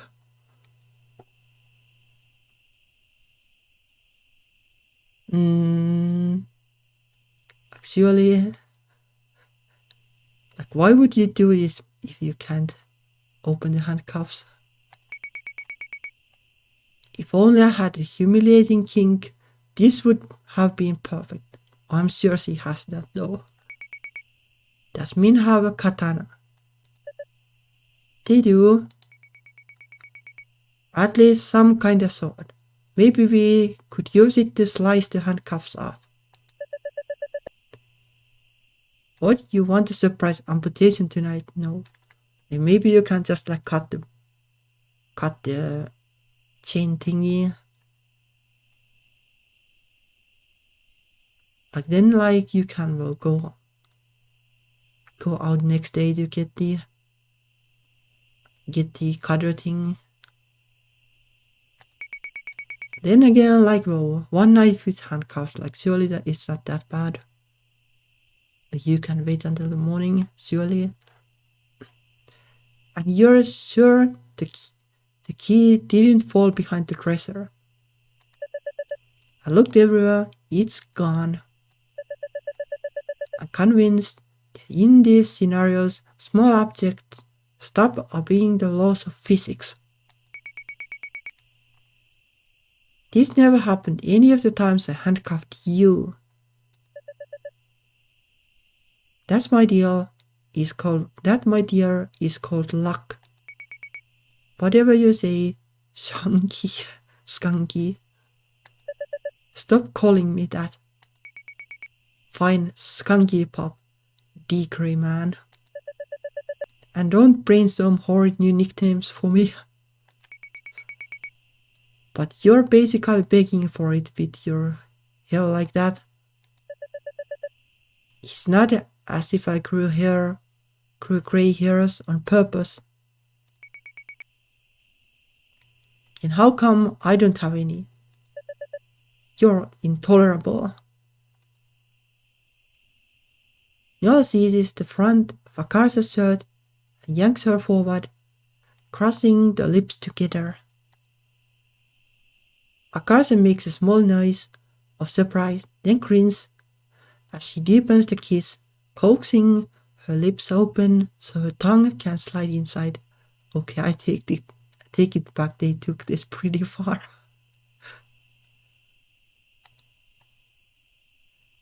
At the start of the night, she tasted like watermelon lip gloss, but that's long been kissed and smeared away into oblivion. Noelle can't help but think, why bother? When will you learn? I'll always kiss through every layer of crap you put between us until it's just you and me. When they part, their breaths ragged, neither of them can come up with anything witty to say. I love you. I love you more. That's impossible. No, it's not. I love you times infinity. There, I win. You can't multiply infinity. Well, I think you can, but it's still infinity. Infinity is a concept, not a number. So is love, for that matter. Not too bad. I did it. I love you times infinity. Noelle sighs, but she doesn't bother hiding the half-smile tugging at her mouth. If you are going to speak nonsense, then I'll love you times infinity plus 1. Tss. Now get in the car. I have work tomorrow morning. Akarsha tries to respond as Noelle opens the door for her, but she is laughing so hard it takes her several attempts to get it out. The firefighters, they are gonna look outside and see Prius driver dressed like Frog and Toad and me.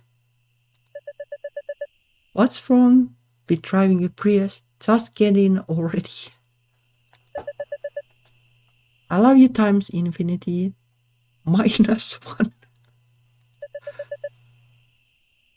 I love you times infinity minus 2. Okay, how mean.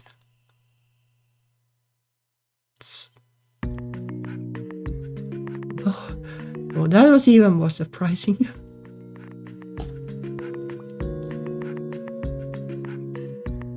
Also, it was a pretty long stream, but I guess these games like to make the last chapter long.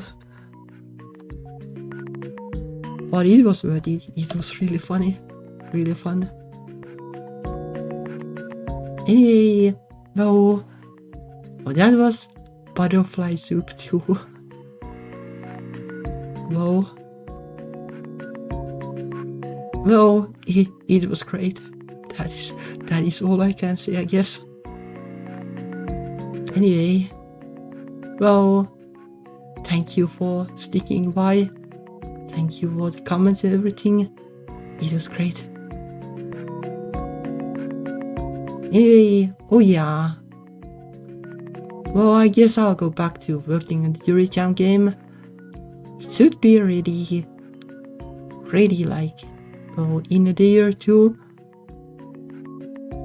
And it will have a bickering, so, well, something in common, I guess, but not too much, I guess. Anyway, I'll be able to do that. Thank you for watching and see you again. Bye bye.